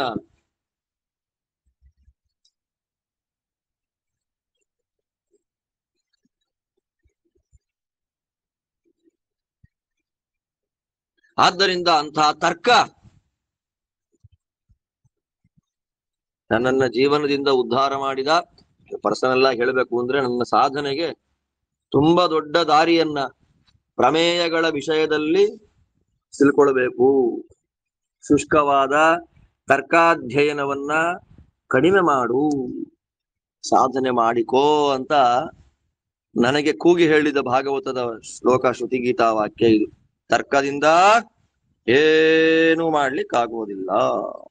ಸಂಸಾರ ಭಯವೇ ಜಾಸ್ತಿ ಆಗತ್ತೆ. ಮತ್ತೆ ತರ್ಕ ಮಾಡ್ತಾ ಎಲ್ಲಕ್ಕೂ ತರ್ಕ ತರ್ಕ ತರ್ಕ ತರ್ಕ ಅಂತ ಇದ್ರೆ ದೇವರನ್ನ ತಿಳಿಯದೆ ಮೋಹಕ್ಕೊಳಗಾಗ್ಬೇಕಾಗತ್ತೆ. ತರ್ಕದಿಂದ ಯಾವುದೂ ಸ್ಥಿರವಾಗಿ ನಿಂತುಕೊಳ್ಳಿಕ್ಕಾಗೋದಿಲ್ಲ. ವೇದ ಸಹಕೃತವಾದ ಯುಕ್ತಿ, ವೇದಗಳಲ್ಲಿ ಹೇಳಿದ ಪ್ರಮೇಯವನ್ನ ಸಮರ್ಥನೆ ಮಾಡ್ಲಿಕ್ಕೆ ಯುಕ್ತಿ ಉಪಯೋಗ ಮಾಡಬೇಕು. ಸುಧಾ, ವ್ಯಾಸತ್ರಯಾದಿ ಗ್ರಂಥಗಳಲ್ಲಿ ಹೇಳಿದ ತರ್ಕ ಈ ರೀತಿಯ ನ್ಯಾಯಶಾಸ್ತ್ರ ಅಲ್ಲ. ಆಮೇಲೆ ಶಾಸ್ತ್ರ ಹೇಳಿದ ತರ್ಕ ಯಾವುದು ಅಂದ್ರೆ ವೇದೋಕ್ತ ಪ್ರಮೇಯಗಳನ್ನ ಸಮರ್ಥನೆ ಮಾಡ್ಲಿಕ್ಕೆ ಉಪಯೋಗ ಮಾಡಬೇಕಾದಂತಹ ತರ್ಕ. ಆದ್ದರಿಂದ ಅಂತಹ ತರ್ಕ ಏನಿದೆ, ಆ ತರ್ಕ ದೇವರ ಅನುಸಂಧಾನದ ಉಪಯೋಗಕ್ಕೆ ಬರದೇ ಇರತಕ್ಕಂತಹ ತರ್ಕ ಜನಗಳಿಗೆ ಮೋಹ ಮಾಡ್ಲಿಕ್ಕಿದೆ.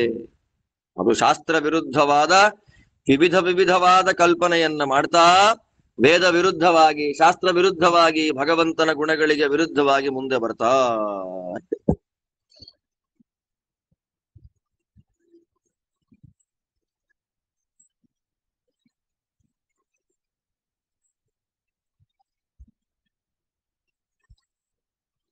ಇಂದ ಅನಂತ ಕಲ್ಯಾಣ ಗುಣಪರಿಪೂರ್ಣನಾದ ದೇವರನ್ನ ನಾವು ಅನುಸಂಧಾನ ಮಾಡ್ಲಿಕ್ಕೆ, ಸರ್ವೋತ್ತಮನಾದ ಸರ್ವೋತ್ಕೃಷ್ಟನಾದ ಭಗವಂತನ ಅನುಸಂಧಾನ ಮಾಡ್ಲಿಕ್ಕೆ ತರ್ಕಗಳು ಬರೋದಿಲ್ಲ. ತರ್ಕ ಬರಲ್ಲ ಮಾತ್ರ ಅಲ್ಲ, ವೇದವಾಕ್ಯಗಳು ಬರಲ್ಲ ಪೂರ್ಣವಾಗಿ.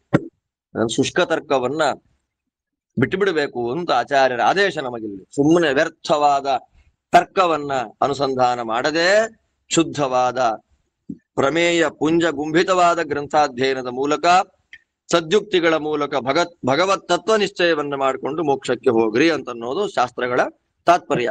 ಈ ದೃಷ್ಟಿಯಲ್ಲಿ ವೇದಗಳು ದೇವರನ್ನ ಪೂರ್ಣವಾಗಿ ಹೇಳಲಿಕ್ಕಾಗೋದಿಲ್ಲ, ತರ್ಕಗಳಿಗೆ ಸಾಧ್ಯವೇ ಇಲ್ಲ. ಇನ್ನು ವೇದಾದಿಗಳು ಅನಂತ ಕಲ್ಯಾಣ ಗುಣ ಪರಿಪೂರ್ಣನಾದ ಭಗವಂತನನ್ನ ಪೂರ್ಣವಾಗಿ ಹೇಳಲಿಕ್ಕೆ ಆಗದೇ ಇದ್ರೂ ಕೂಡ ವೇದಗಳು ಹೇಳಿದ ಮಾತನ್ನ ಅರ್ಥ ಮಾಡ್ಕೊಳ್ಲಿಕ್ಕೆ ಆಗದೆ ಇರತಕ್ಕಂತಹ ವ್ಯಕ್ತಿಗಳು ಏನೇನೋ ಹೇಳುತ್ತೆ, ಜರ್ಭರಿ ತುರ್ಫರಿ ಅಂತೆಲ್ಲ ಶಬ್ದಗಳನ್ನ ಪ್ರಯೋಗ ಮಾಡುತ್ತೆ ವೇದ. ಆ ವೇದವಾಕ್ಯಗಳನ್ನ ಕೇಳಿ ಈ ಜನಗಳೆಲ್ಲ ಅಜ್ಞಾನಕ್ಕೆ ಸಿಕ್ಕು ಬಿಡ್ತಾರೆ. ನೋಡಿ, ವೇದಾನು ಪ್ರಯೋಜನ ಇಲ್ಲ ರೀ, ಸುಮ್ಮನೆ ವೇಸ್ಟ್. ಏನೇನೋ ಹೇಳ್ತಾ ಇದೆ ವೇದ.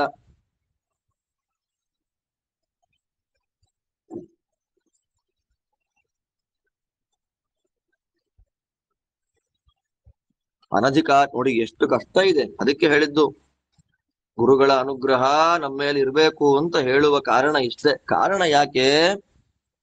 ಶಾಸ್ತ್ರಗಳನ್ನ ನಾವು ಓದಿ ಅರ್ಥ ಮಾಡ್ಕೊಳ್ಲಿಕ್ಕೆ ಆಗೋದಿಲ್ಲ. ಯಾವುದು ಕುಶಾಸ್ತ್ರ, ಯಾವುದು ಸಚ್ಚಾಸ್ತ್ರ ಅಂತಾನೆ ನಮಗೆ ಫಸ್ಟ್ ಕ್ಲಾಸಿಫೈ ಮಾಡಕ್ಕೆ ಆಗೋಲ್ಲ. ಆದ್ದರಿಂದ ಗುರುವನುಗ್ರಹದಿಂದ ಸಚ್ಚಾಸ್ತ್ರಗಳ ಅಧ್ಯಯನ ಮಾಡದೇ ಇರತಕ್ಕ ಅನಧಿಕಾರಿಗಳಿಗೆ, ಅಜ್ಞಾನಿಗಳಿಗೆ ವೇದಶಾಸ್ತ್ರ ಗ್ರಂಥಗಳನ್ನ ಓದಿದರೂ ವಿಪರೀತವಾದ ಜ್ಞಾನ ಬಂದು ಬಿಡುತ್ತೆ. ತೇನ ಮುಹ್ಯಂತಿ ಅನಧಿಕಾರಿಣ, ಅನಧಿಕಾರಿಗಳಾದ ವ್ಯಕ್ತಿಗಳಿಗೆ ಮೋಹ ಬಂದು ಬಿಡುತ್ತೆ. ಆದ್ದರಿಂದ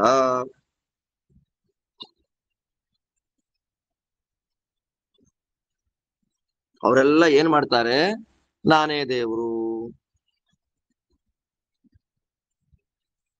ಆಲೋಚನೆ ಮಾಡ್ಲಿಕ್ಕೆ ಹೋಗೋದಿಲ್ಲ. ನಾನು ಹುಟ್ಟೋಕ್ಕಿಂತ ಮೊದಲು ನನಗೇನ್ ಸಾಮರ್ಥ್ಯ ಇತ್ತು? ಯಾವುದೂ ಇಲ್ಲ. ನರಕದಲ್ಲಿ ಬಿದ್ದಿದ್ನ, ಸ್ವರ್ಗದಲ್ಲಿ ಬಿದ್ದಿದ್ನ, ನನಗೆ ನರಕದ ಅನುಭವ ಆಗಿತ್ತಾ, ಸ್ವರ್ಗಾನುಭವ ಆಗಿತ್ತಾ, ಅದರ ಯಾವ ಆಲೋಚನೆಯನ್ನು ಕೂಡ ಅವರು ಮಾಡೋದಿಲ್ಲ. ಹುಟ್ಟು ಸಾವುಗಳ ಮಧ್ಯದಲ್ಲಿ ಇರುವ 4 ದಿನದ ಜೀವನದಲ್ಲಿ ನಾನೇ ದೇವರು ಅಂತ ಕಿರಿಚಾಡ್ತಾ ಇರ್ತಾರೆ. ಮೊದಲೇನಾಗಿದ್ದೆ, ಆಮೇಲೆ ಏನಾಗ್ತೀನಿ ಅನ್ನುವ ಅನುಸಂಧಾನ ಯಕ್ಕಶ್ಚಿತ್ ಮಾಡಿಕೊಳ್ಳದೆ ಜನನ ಮರಣಗಳ ಮಧ್ಯದಲ್ಲಿ ನಾನೇ ದೇವರು ಅಂತಂತಾನೆ. ಅವರಿಗೆ ನಾನೇ ದೇವರು ಅಂತ ಅನ್ನುವಂತ ಬುದ್ಧಿ ಅವಾಗ ಬಂದಿದ್ದು ಹೇಗೆ ಅಂತಂದ್ರೆ ದೇವರಿಂದಲೇ.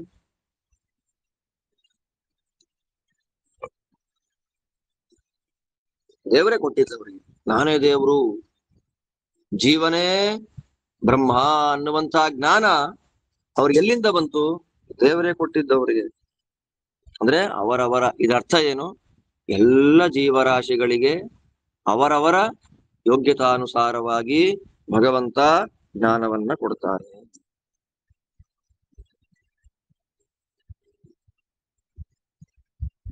ನಾವು ಅನುಭವಿಸ್ತಾ ಇರ್ತಕ್ಕಂತಹ ಎಲ್ಲ ಸುಖ ದುಃಖಗಳಿಗೂ ಮುಖ್ಯ ಕಾರಣ ದೇವರು.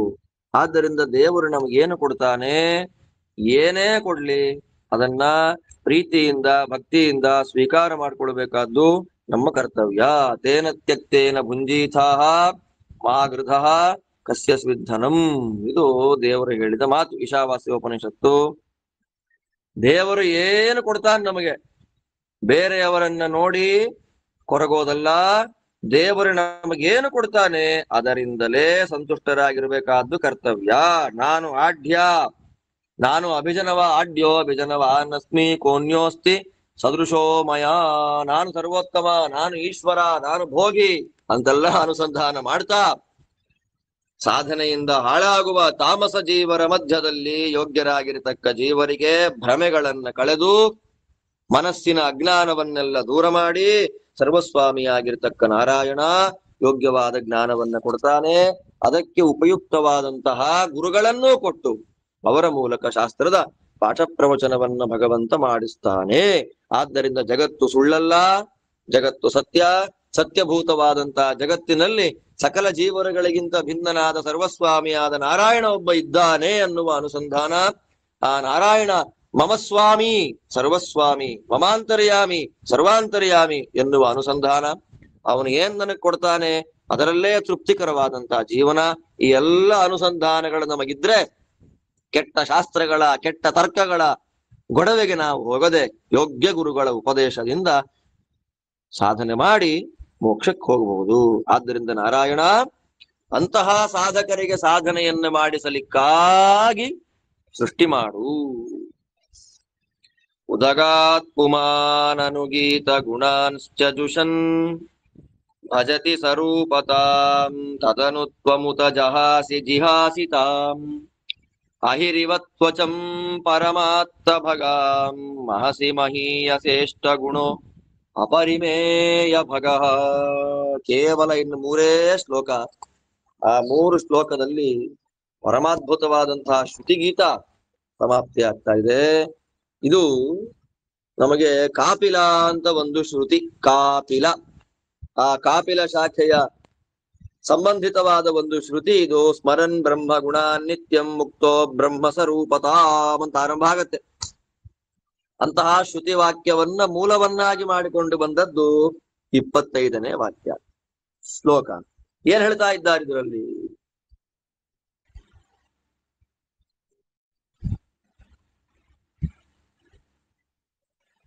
ಯಾರು ಇಲ್ಲಿ ತನಕ ಏನ್ ಹೇಳಿದ್ರು? ದೇವರು ಜಗತ್ತಿಗಿಂತ ಭಿನ್ನ, ಜೀವರಿಗಿಂತ ಭಿನ್ನ, ಕುತರ್ಕವನ್ನ ಮಾಡಬೇಡಿ. ಸುಮ್ನೆ ಏನೋ ಶಾಸ್ತ್ರಗಳನ್ನ ಸರಿಯಾಗಿ ಅರ್ಥ ಮಾಡ್ಕೊಳ್ಳದೆ ನೀವೇ ಓದಿ ಸರಿಯಾಗಿ ಅನ್ವಯ ಮಾಡ್ಕೊಳ್ಲಿಕ್ಕಾಗದೆ ಅಪಾರ್ಥ ಮಾಡ್ಕೊಂಡು ನಾನೇ ದೇವರು ಅನ್ನುವಂತ ಕನ್ಕ್ಲೂಷನ್ಗೆ ಬರಬೇಡಿ. ಯೋಗ್ಯ ಗುರುಗಳ ಸದುಪದೇಶದಿಂದ ಸಾಧನೆ ಮಾಡಿಕೊಂಡಾಗ ಏನಾಗುತ್ತೆ, ವೇದಗಳಲ್ಲಿ ಭಗವಂತನ ಗುಣಗಳನ್ನ, ಭಗವಂತನ ವಿಚಿತ್ರವಾದ ಸೃಷ್ಟಿಯಾದಿ ಕರ್ಮಗಳನ್ನ ಪ್ರತಿಪಾದನೆ ಮಾಡ್ತಾ ಇದ್ದಾರೆ ಅಂತ ಗೊತ್ತಾಗತ್ತೆ ನಮಗೆ.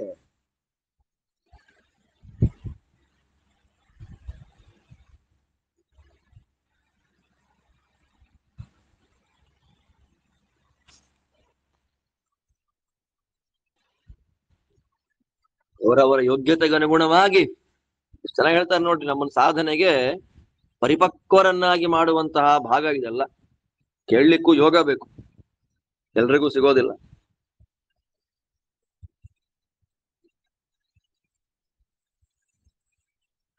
ವೇದಗಳಲ್ಲಿ ದೇವರ ಗುಣಗಳನ್ನ ಹೇಳಿದ್ದಾರೆ. ದೇವರು ಮಾಡುವ ಸೃಷ್ಟಿ ಸ್ಥಿತ್ಯಾದಿ ಕರ್ಮಗಳ ಬಗ್ಗೆ ಇದೆ. ಅದೆಲ್ಲದರನ್ನ ಅವರವರ ಯೋಗ್ಯತಾನುಗುಣವಾಗಿ ಸ್ಮರಣೆ ಮಾಡಿಬಿಟ್ರೆ ಜ್ಞಾನದ್ವಾರ ಭಗವಂತ ಮೋಕ್ಷ ಕೊಟ್ಟು ಬಿಡ್ತಾನೆ. ತಂ ಯಥಾ ಯಥೋಪಾಸತೆ ತದೇವ ಭವತಿ. ಭಗವಂತ ಜ್ಞಾನಾನಂದಮಯ ಅಂತ ಉಪಾಸನೆ ಮಾಡಿದ್ರೆ ನಮಗೂ ನಮ್ಮ ಯೋಗ್ಯತೆಗೆ ಅನುಗುಣವಾದ ಜ್ಞಾನಾನಂದಮಯತ್ವ ಅನ್ನೋದು ಬರುತ್ತೆ. ಚೆನ್ನಾಗಿದೆ ನೋಡಿ. ಅಂಥ ಅಂದ್ರೆ ನಾವು ದೇವರನ್ನು ಚೆನ್ನಾಗಿ ಉಪಾಸನೆ ಮಾಡ್ತಾ ಬಂದ್ರೆ ನಮಗೆ ದೇವರು ಏನು ಮಾಡ್ತಾನೆ? ಲಕ್ಷ್ಮಿ ಹೇಳ್ತಾಳೆ, ಪ್ರಕೃತಿಯನ್ನ ನಾಶ ಮಾಡ್ತಾನೆ. ಆರಂಭದಲ್ಲೇ ಬಂತು ಮೊದಲನೇ ಶ್ಲೋಕ, ಜಹ್ಯಜಾಂ, ಪ್ರಕೃತಿಯನ್ನ ನಾಶ ಮಾಡು, ಪರಮಾಚ್ಛಾದಿಕಾವನ್ನ ತೆಗಿ ಅಂತ.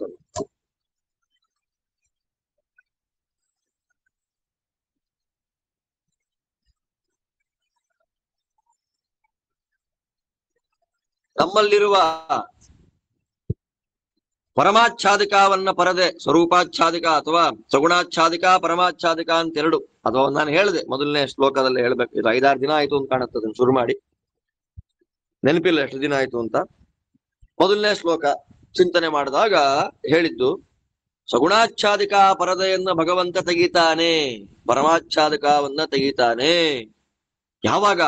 ಗುರುಗಳ ಅನುಗ್ರಹದಿಂದ, ಗುರುಪದೇಶದಿಂದ ಸಾಧನೆ ಮಾಡಿಕೊಂಡಾಗ, ಭಗವಂತನ ಗುಣಕರ್ಮಗಳ ಅನುಸಂಧಾನವನ್ನ ಮಾಡಿಕೊಂಡಾಗ. ಅದು ಹೇಗೆ ಹೋಗತ್ತೆ?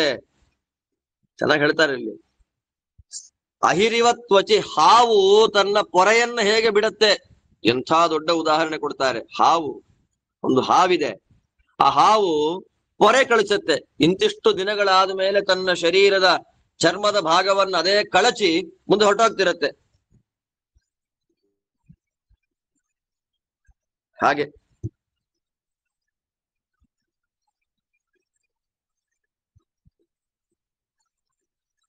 ಕಳಚುವಂತೆ ಮಾಡಿ ಸಾಧಕರಿಗೆ, ಸ್ವೋತ್ತಮ ಜೀವರಿಗೆ ತತ್ವಜ್ಞಾನದ್ವಾರ ಮೋಕ್ಷವನ್ನ ಕೊಡುವಾಗ ಸಗುಣಾಚ್ಛಾದಿಕ ಪರಮಾಚ್ಛಾದಿಕ ಪರದೆಯನ್ನ ಕಳಚಿ ಲಿಂಗದೇಹದಿಂದ ಹಾವು ಪೊರೆಯನ್ನ ಬಿಡುವಂತೆ ಲಿಂಗದೇಹದಿಂದ ಅವರನ್ನ ಬಿಡಿಸಿ ಅಣಿಮಾದಿ ಅಷ್ಟಗುಣ ಸಂಪನ್ನನಾದ ಸರ್ವತ್ರ ವ್ಯಾಪ್ತನಾಗಿರತಕ್ಕಂತಹ ನಿನ್ನನ್ನ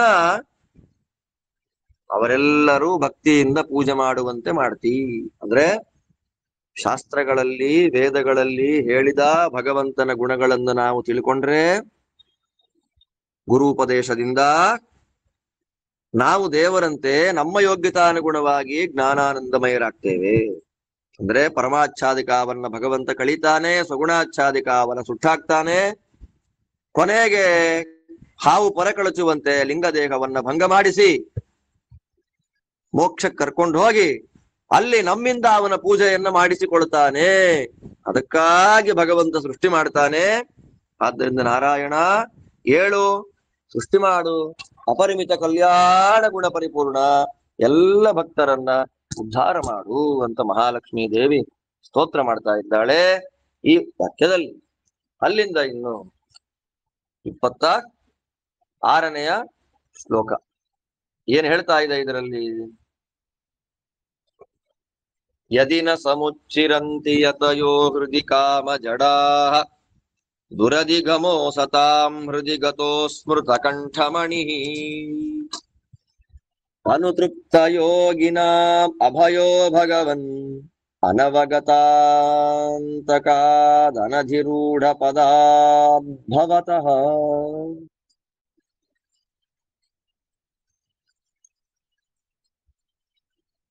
ಶ್ರುತಿವಾಕ್ಯಗಳು ಬೇಕಾದಷ್ಟು, ಇದಕ್ಕೆ ಮೂಲಭೂತವಾದಂತಹ ಶ್ರುತಿವಾಕ್ಯಗಳು ಬೇಕಾದಷ್ಟಿದೆ. ಸ ಯಥಾ ಕಾಮೋ ಭವತಿ ತತ್ ಕ್ರತುರ್ಭವತಿ, ಯತ್ ಕ್ರತುರ್ಭವತಿ ತತ್ ಕರ್ಮ ಕುರುತೆ ಇತ್ಯಾದಿಯಾಗಿ ಆತ್ಮಕಾಮೋ ನ ತಸ್ಯ ಪ್ರಾಣಾಃ ಉತ್ಕ್ರಮಂತಿ ಬ್ರಹ್ಮೈವ ಸನ್ ಬ್ರಹ್ಮಾಪ್ಯೇತಿ ಇತ್ಯಾದಿಯಾದ ಬೇಕಾದಷ್ಟು ಶ್ರುತಿವಾಕ್ಯಗಳನ್ನ ಆಚಾರ್ಯರು ತಿಳಿಸಿಕೊಡ್ತಾರೆ. ಆ ಎಲ್ಲ ಶ್ರುತಿವಾಕ್ಯದ ಸಾರ ಈ 26ನೇ ವಾಕ್ಯ. ಯಾರು ಜ್ಞಾನಿಗಳು ಮನಸ್ಸನ್ನ ಕಂಟ್ರೋಲ್ ನಲ್ಲಿ ಇಟ್ಕೊಂಡಿದ್ದಾರೆ, ಅಂತಹ ಮನಸ್ಸಿನಿಂದ ಲೌಕಿಕವಾದ ಕಾಮನೆಗಳನ್ನು ಯಾರು ಮಾಡೋದೇ ಇಲ್ಲ. ಅವರು ಕಾಮಹತರು, ಅವರಿಗೆ ಆಸೆನೇ ಇಲ್ಲ ಮನಸ್ಸಿನಲ್ಲಿ. ಅಂತಹ ಮಹಾನುಭಾವರು ಬೆಳಗಾಗೆದ್ದು ಮಲವನ್ನ ವಿಸರ್ಜನೆ ಮಾಡುವಂತೆ ಕ್ಷುದ್ರ ಕಾಮನೆಗಳನ್ನ ಬಿಟ್ಟು ಬಿಡ್ತಾರೆ. ಅವರಿಗೆ ಕಾಮದಲ್ಲಿ ಆಸಕ್ತಿನೇ ಇಲ್ಲ.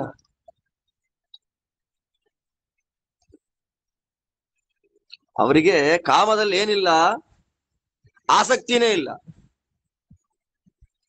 ಅಂಥವ್ರು ಕೆಲವರಿದ್ದಾರೆ. ಮತ್ತೆ ಕೆಲವರಿದ್ದಾರೆ ಮಹಾ ಪ್ರಯತ್ನ ಪಡ್ತಾ ಇರ್ತಾರೆ ಸಾಧನೆ ಮಾಡಬೇಕು ಅಂತ. ನಾನು ಸಾಧನೆ ಮಾಡಬೇಕು ಅಂತ ಕೆಲವರಿಗೆ ಮಹಾ ಪ್ರಯತ್ನ. ಆದ್ರೆ ಆ ಪ್ರಯತ್ನ ಮಾಡುವ ದಾರಿಯಲ್ಲಿ ಆಸೆಯನ್ನ ಬಿಡ್ಲಿಕ್ಕೆ ಅವ್ರಿಗಾಗೋದಿಲ್ಲ. ನಿಷಿದ್ಧ ಕಾಮಯುಕ್ತಾನಾಂ ಅಸತಾಂತು ವಿಶೇಷತಃ ದುರ್ಜ್ಞೇಯೋ ಭಗವಾನ್ ವಿಷ್ಣು. ಸಾಧನೆ ಮಾಡಬೇಕು ಅಂತ ಆಸೆ, ಆದ್ರೆ ಕೆಲವು ಆಸೆಗಳು ಶಾಸ್ತ್ರ ವಿರುದ್ಧವಾದ ಕೆಲಸಗಳನ್ನ ಮಾಡಬೇಕು ಅಂತ ಅದು ಆಸೆ ಪಡಿಸುತ್ತೆ. ದೇವರ ಬಗ್ಗೆನೂ, ಇದು ನಮ್ಮದೇ ಕಥೆ ಇದು. ದೇವರ ಬಗ್ಗೆನೂ ತಿಳ್ಕೊಳ್ಬೇಕು ಅಂತ ಆಸೆ ಇದೆ, ಸಾಧನೆ ಮಾಡಬೇಕು ಅಂತ ಆಸೆ ಇದೆ, ಲೌಕಿಕ ಕೆಟ್ಟ ಕಾಮನೆಗಳನ್ನು ಬಿಡ್ಲಿಕ್ಕೆ ಆಗ್ತಾ ಇಲ್ಲ. ಅಂಥವ್ರಿಗೆ ದೇವ್ರೇನು ಹೃದಯದ ಒಳಗೆ ಇದ್ರೂ ಕೂಡ ತಿಳ್ಕೊಳ್ಲಿಕ್ ಆಗೋದಿಲ್ಲ, ಕಾಣಿಸೋದಿಲ್ಲ. ವಿಸ್ಮೃತ ಕಂಠಮಣಿ ಅಂತಾರೆ. ಕುತ್ತಿಗೆಯಲ್ಲಿ ಪೆಂಡೆಂಟ್ ಹಾಕೊಂಡು ಅದಿದೆ ಅಂತ ಗೊತ್ತಿಲ್ಲದೆ ಊರೆಲ್ಲ ಹುಡುಕ್ದ ಹಾಗೆ ಕೊನೆಗೆ ಯಾರೋ ಬಂದು ಹೇಳ್ಬೇಕು, ಎಲ್ಲೂ ಹುಡುಕ್ತಾ ಇದೆಯಲ್ಲಪ್ಪ, ನಿನ್ನ ಕಂಠದಲ್ಲೇ ಇದೆಯಾ ನೆಕ್ಲೆಸ್ ಅಂತ ಹೇಳ್ಬೇಕು ಅವನು. ಅಲ್ಲಿ ತನಕ ಸರಿ ಹೋಗಲ್ಲ. ವಿಸ್ಮೃತ ಕಂಠಮಣಿಗಳಂತೆ ನಿಷಿದ್ಧವಾದ ಆಸೆಯಿಂದ ಕೂಡಿದವರು ದೇವರ ಬಗ್ಗೆ ತಿಳ್ಕೊಳ್ಬೇಕು ಅಂತ ಪ್ರಯತ್ನ ಪಟ್ರು, ದೇವರು ಅವರ ಹೃದಯದ ಒಳಗೆ ಕೂತಿದ್ರು ಗಟ್ಟಿಯಾಗಿ ಭದ್ರವಾಗಿ, ಅವರಿಗೆ ದೇವರು ಕಾಣಿಸೋದಿಲ್ಲ.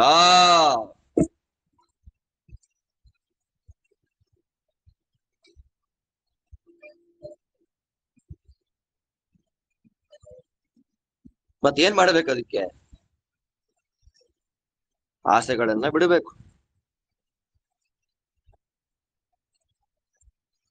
ಆಸೆಗಳೇ ಮನುಷ್ಯನನ್ನ ಸಾಧನೆಯಲ್ಲಿ ವರ್ಷಗಟ್ಟಲೆ ನೋಡಿ. ಒಂದು ಆಸೆಯನ್ನ ನಾವು ಪೂರ್ಣ ಮಾಡ್ಕೊಳ್ಬೇಕು ಅಂದ್ರೆ ಇಡೀ ಜೀವನವನ್ನ ಕೊಡಬೇಕಾದ ಸ್ಥಿತಿ ಸಮಾಜದಲ್ಲಿ ಕಾಣ್ತಾ ಇದ್ದೇವೆ.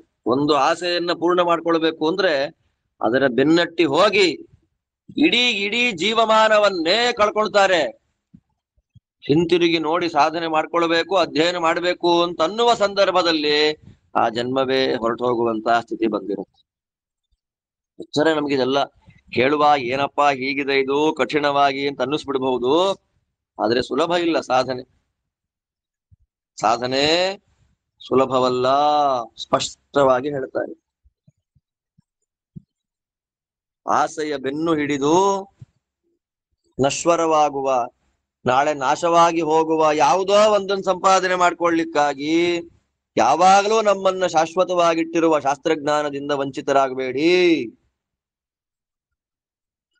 ಅಂತ ದೊಡ್ಡ ಮಾತು. ಯಾವಾಗ ಮರಣ ಬರುತ್ತೆ ಗೊತ್ತಿಲ್ಲ, ಯಾವಾಗ ಏನಾಗತ್ತೆ ಗೊತ್ತಿಲ್ಲ. ಆದ್ದರಿಂದ ಅಂಥ ಸಂಸಾರಾವಸ್ಥೆಯಲ್ಲಿ ಬಳಲಿ ಬೆಂಡಾಗಿರ್ತಕ್ಕಂಥ ನಮ್ಮಂತವರಿಗೆ ಯಮಧರ್ಮರಾಜನ ಭಯ, ಆ ಭಯವನ್ನ ಪರಿಹಾರ ಮಾಡತಕ್ಕಂಥದ್ದು ಭಗವಂತನ ಜ್ಞಾನ. ಯಾಕೆ ಅಂದ್ರೆ ಆಸೆ ಪಟ್ಟು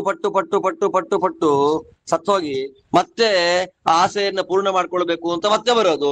ಮತ್ತೆ ಯಾವಾಗ ಮರಣ ಬರುತ್ತೋ, ಯಾವಾಗ ಸಾಯ್ತೀನೋ, ಮತ್ತೆ ಭಯ, ಮತ್ತೆ ಸಾವು, ಮತ್ತೆ ಹುಟ್ಟು, ಮತ್ತೆ ಸಾವು.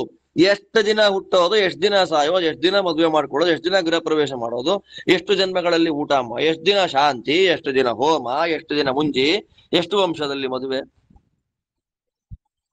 ಎಷ್ಟು ಜನ್ಮದಲ್ಲಿ ಕೇಳ್ತಾರೆ.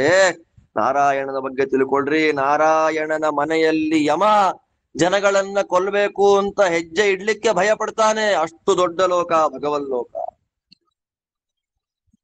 ಆದ್ದರಿಂದ ಯಾರು ದೇವರಲ್ಲಿ ಭಕ್ತಿಯನ್ನ ಮಾಡ್ತಾರೆ, ಕೆಟ್ಟ ಆಸೆಗಳನ್ನ ಬಿಟ್ಟು ಯಾರು ದೇವರಲ್ಲಿ ಭಕ್ತಿ ಮಾಡ್ತಾರೆ, ಅವರಿಗೆ ಯಮನ ಭಯ ಇಲ್ಲ. ಯಾಕೆ ಗೊತ್ತಾ? ಯಮ ದೇವರ ಅಧೀನ ಅಲ್ವಾ. ಈ ಜನ್ಮ ಹೋಗ್ಲಿ, ಬರುವ ಜನ್ಮದಲ್ಲಿ ಇನ್ನೂ ಉತ್ತಮ ಜನ್ಮವನ್ನ ಕೊಡ್ತಾನೆ ದೇವರು. ಸಾಧನೆ ಮಾಡ್ತೇನೆ, ಭಯ ಇಲ್ಲ ಅವರಿಗೆ.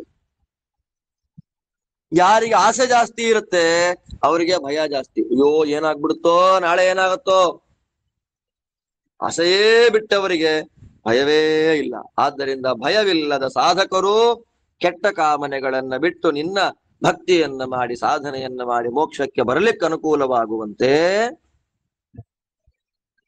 ಮರಣ ಭಯವಿಲ್ಲದೆ ಸಾಧನೆಯನ್ನ ನೂರಾರು ಜನ್ಮಗಳಲ್ಲಿ ಮಾಡ್ಲಿಕ್ಕೆ ಅನುಕೂಲವಾಗುವಂತೆ ನಾರಾಯಣ ಎದ್ದೇಳು, ಸೃಷ್ಟಿ ಮಾಡು, ಮಲಗಿದ್ ಸಾಕು ಅಂತ ಲಕ್ಷ್ಮಿ ಪ್ರಾರ್ಥನೆ ಮಾಡ್ತಾಳೆ. ಆ ಪ್ರಾರ್ಥನೆಯ ವೈಭವದಲ್ಲಿ ಕೊನೇ ಅನುಸಂಧಾನ. ತದವಗಮಾರ್ಥಸಿತಾಸಿತಯೋರ್ ಗುಣ ವಿಗುಣಯೋರ್ನಹಿ ದೇಹಭೃತಾಂ ಸಗಿರಃ ಅನುಯಯುರತ್ರ ಹಂಸಕುಲಗೀತ ಪರಂಪರಯಾ ನತುಷಾ ವರ್ಣ ಇವ ರಜಾಂಸಿ ವಾಂತಿ ವಯಸಾ ಸಹ ಯಚ್ಛೃತಯಸ್ತ್ವಯಿ ಸಫಲಂ ಪತಂತಿ ನ ಪತಂತಿ ಬಂಧನಾಃ. ಇದು ಮಹೋಪನಿಷತ್ತು ಅಂತ ಹೇಳಿ, ಆ ಮಹೋಪನಿಷತ್ತೆನ್ನುವ ಶ್ರುತಿಯ ಸಾರ ಜಾನಾತಿ ಪ್ರಕೃತಿರ್ ವಿಷ್ಣುಂ ಜ್ಞೇಯೋ ವಿಷ್ಣುಸ್ತು ನಿರ್ಗುಣಃ ತೌ ಭೋ ನ ವಿಜಾನಂತಿ ಋತೆ ಬ್ರಹ್ಮ ಪರಂಪರಾಂ ಅನ್ನುವಂತಹ ಮಹೋಪನಿಷತ್ತಿನ ವಾಕ್ಯದ ಸಾರ ಸರ್ವಸ್ವ ಈ ಶ್ರುತಿಗೀತೆಯ ಕೊನೆಯದ್ದಾಗಿರತಕ್ಕಂತಹ ಈ ವಾಕ್ಯ. ಏನ್ ಹೇಳ್ತಾ ಇದ್ದಾರೆ ಶ್ರುತಿಗೀತೆ? ಕೊನೆಯ ವಾಕ್ಯದಲ್ಲಿ ಮಹಾಲಕ್ಷ್ಮಿ ಏನ್ ಹೇಳ್ತಾ ಇದ್ದಾಳೆ?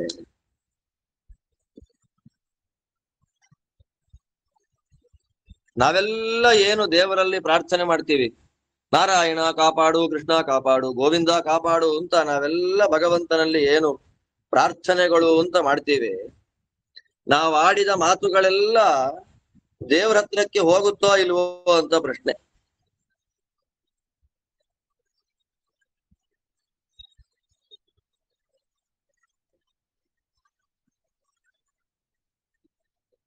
ನಮ್ಮ ಮಾತುಗಳನ್ನ ದೇವ್ರು ಕೇಳ್ತಾನೋ ಇಲ್ವೋ ಅಂತ ಪ್ರಶ್ನೆ.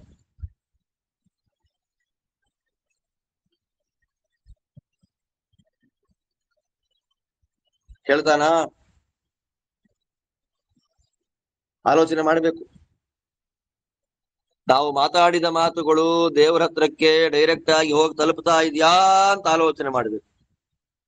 ಯಾಕೆ ಅಂತಂದ್ರೆ ನಾವೆಲ್ಲ ಪ್ರಕೃತಿ ಬದ್ಧರು. ಪ್ರಕೃತಿಗೆ ಅತೀತರಾದವರು ಇಬ್ಬರಿದ್ದಾರೆ. ಗುಣಗಳಿಗೆ ಅಭಿಮಾನಿನಿಯಾದ ಲಕ್ಷ್ಮಿ, ಗುಣಾತೀತನಾಗಿರ್ತಕ್ಕ ನಾರಾಯಣ.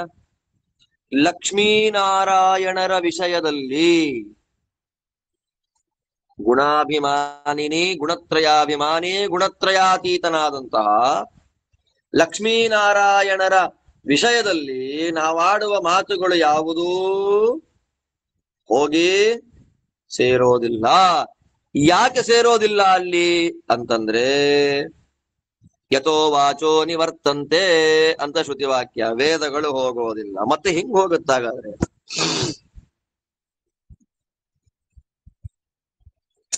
ಇದೊಂದು ಪ್ರಮೇಯ ಹೇಳ್ತಾರೆ. ಲಕ್ಷ್ಮೀ ದೇವಿಗೆ ತದವಗಮ ಅಂತ ಅರ್ಥ. ಯಾವುದರಿಂದ ನಾವು ವೇದವನ್ನ ಅಂದ್ರೆ ಯಾವ ವೇದಗಳಿಂದ ನಾವು ಭಗವಂತನನ್ನ ತಿಳ್ಕೊಳ್ಬಹುದೋ ಅಂತಹ ವೇದಗಳಿಗೆ ಅಭಿಮಾನಿನಿಯಾದ ಮಹಾಲಕ್ಷ್ಮಿ ತದವಗಮ. ಅದಕ್ಕೆ ಅರ್ಥಭೂತನಾಗಿರ್ತಕ್ಕ ನಾರಾಯಣ ತದವಗಮಾರ್ಥ. ರಮಾದೇವಿಯಿಂದ ಮಾತ್ರ ಜಗತ್ತಿನ ಎಲ್ಲರಿಗಿಂತಲೂ ಚೆನ್ನಾಗಿ ತಿಳಿದುಕೊಳ್ಳಲಿಕ್ಕೆ ಯೋಗ್ಯನಾದವನು ರಮೇಶ ಅಂತ ಅರ್ಥ. ಅಂತ ತದವಗಮಾರ್ಥನಾಗಿರ್ತಕ್ಕಂತಹ ನಾರಾಯಣ, ತದವಗಮ ಅಂತ ಕರೆಯಲ್ಪಡತಕ್ಕಂಥ ಲಕ್ಷ್ಮಿ, ಅಂತಹ ಲಕ್ಷ್ಮೀನಾರಾಯಣರಿಬ್ಬರೂ ಒಬ್ಬಳು ಸಿತ, ಇನ್ನೊಬ್ಬ ಅಸಿತ. ಅಸಿತ ಅಂದ್ರೆ ಸ್ವತಂತ್ರ, ಸಿತ ಅಂದ್ರೆ ಭಗವಂತನ ಕಂಟ್ರೋಲ್ ನಲ್ಲಿ ಇರುವವಳು ಅಂತ. ಲಕ್ಷ್ಮಿ ಭಗವಂತನ ಕಂಟ್ರೋಲ್ ನಲ್ಲಿದ್ದಾಳೆ, ಭಗವಂತ ಯಾರ ಕಂಟ್ರೋಲ್ ನಲ್ಲಿಯೂ ಇಲ್ಲ.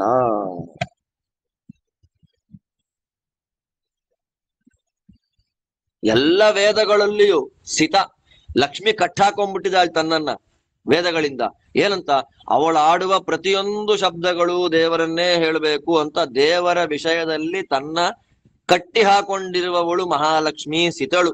ಅಂತಹ ಸಿತಾಸಿತಳಾಗಿರತಕ್ಕಂತಹ ಲಕ್ಷ್ಮೀನಾರಾಯಣರ ಬಗ್ಗೆ ನಮ್ಮ ಮಾತು ಹೋಗೋದಿಲ್ಲ.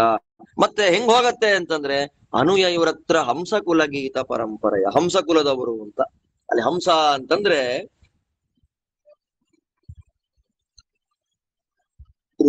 ರುಜುಜೀವರು, ಆ ರುಜುಗಳ ಪರಂಪರೆ ಚತುರ್ಮುಖ ಬ್ರಹ್ಮ. ಇದರಲ್ಲಿ ಆಚಾರ್ಯರು ತುಂಬಾ ಚೆನ್ನಾಗಿ ಕೊಡ್ತಾರೆ. ಕೆಲವರನ್ನ ನಾರಾಯಣನನ್ನ ಪರಮಹಂಸ ಅಂತ ಕರೀತಾರೆ, ಚತುರ್ಮುಖ ಬ್ರಹ್ಮದೇವರನ್ನ ಹಂಸ ಅಂತ ಕರೀತಾರೆ.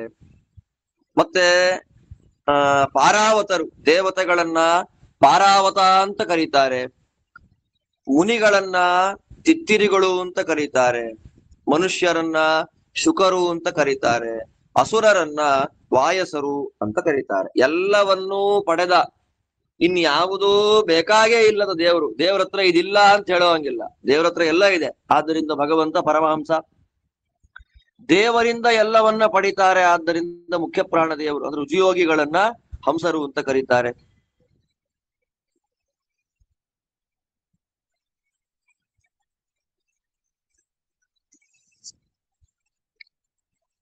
ಚತುರ್ಮುಖ ಬ್ರಹ್ಮದೇವರಿಗೆ ಅಂದ್ರೆ ಹೋಲಿಕೆ ಮಾಡಿಕೊಂಡ್ರೆ ದೇವರನ್ನ ತಿಳಿಯುವಂತಹ ವಿಷಯದಲ್ಲಿ ದೇವತೆಗಳು ಕಡಿಮೆ.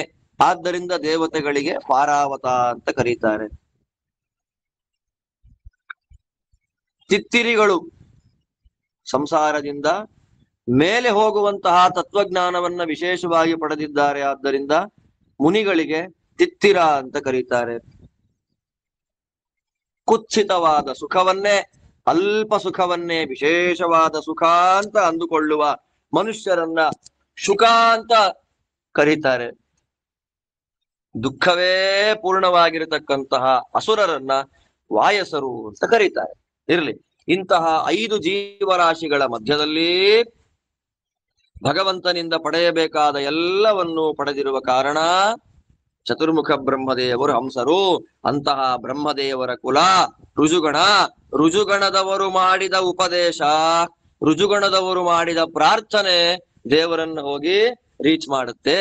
ನಾವು ರುಜುಯೋಗಿಗಳು ಮಾಡಿದ ಪ್ರಾರ್ಥನೆಯನ್ನ ನಮ್ಮ ಜೀವನದಲ್ಲಿ ಅಳವಡಿಸಿಕೊಂಡ್ರೆ ಉನ್ನತ ಪ್ರಾರ್ಥಿತ ಅಶೇಷ ಸಂಸಾಧಕ, ದೊಡ್ಡವರು ಮಾಡಿದ ಪ್ರಾರ್ಥನೆಗೆ ಒಲಿಯುವವನು ನಮ್ಮ ಸ್ವಾಮಿ ನಾರಾಯಣ ಅಂತ ನಾವು ಅನುಸಂಧಾನ ಮಾಡಿಕೊಂಡ್ರೆ ನಮಗೆ ಮೋಕ್ಷ. ಉಪದೇಶ ಪರಂಪರೆಯಿಂದ ನಾವು ತಿಳಿಯಬಹುದು.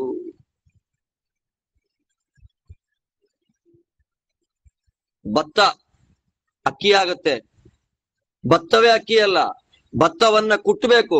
ಭತ್ತವನ್ನ ಕುಟ್ಟಿದಾಗ ಮೇಲಿನ ಧೂಳು ಹೊರಗೆ ಹೋಗಿ ಶುದ್ಧವಾದ ಅಕ್ಕಿ ನಮಗೆ ಸಿಗುವಂತೆ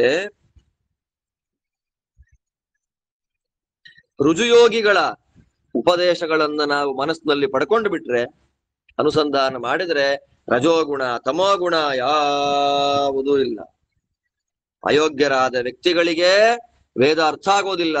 ರುಜುಯೋಗಿಗಳ ಪರಂಪರೆಯ ಉಪದೇಶವಿಲ್ಲದೆ ವೇದಾರ್ಥಗಳು ನಮಗೆ ಆಗೋದಿಲ್ಲ. ಯೋಗ್ಯರಿಗೆ ಭಗವಂತನ ತತ್ವಗಳನ್ನ ಉಪದೇಶ ಮಾಡಿಸಿ ಫಲವನ್ನ ಕೊಡುತ್ತೆ.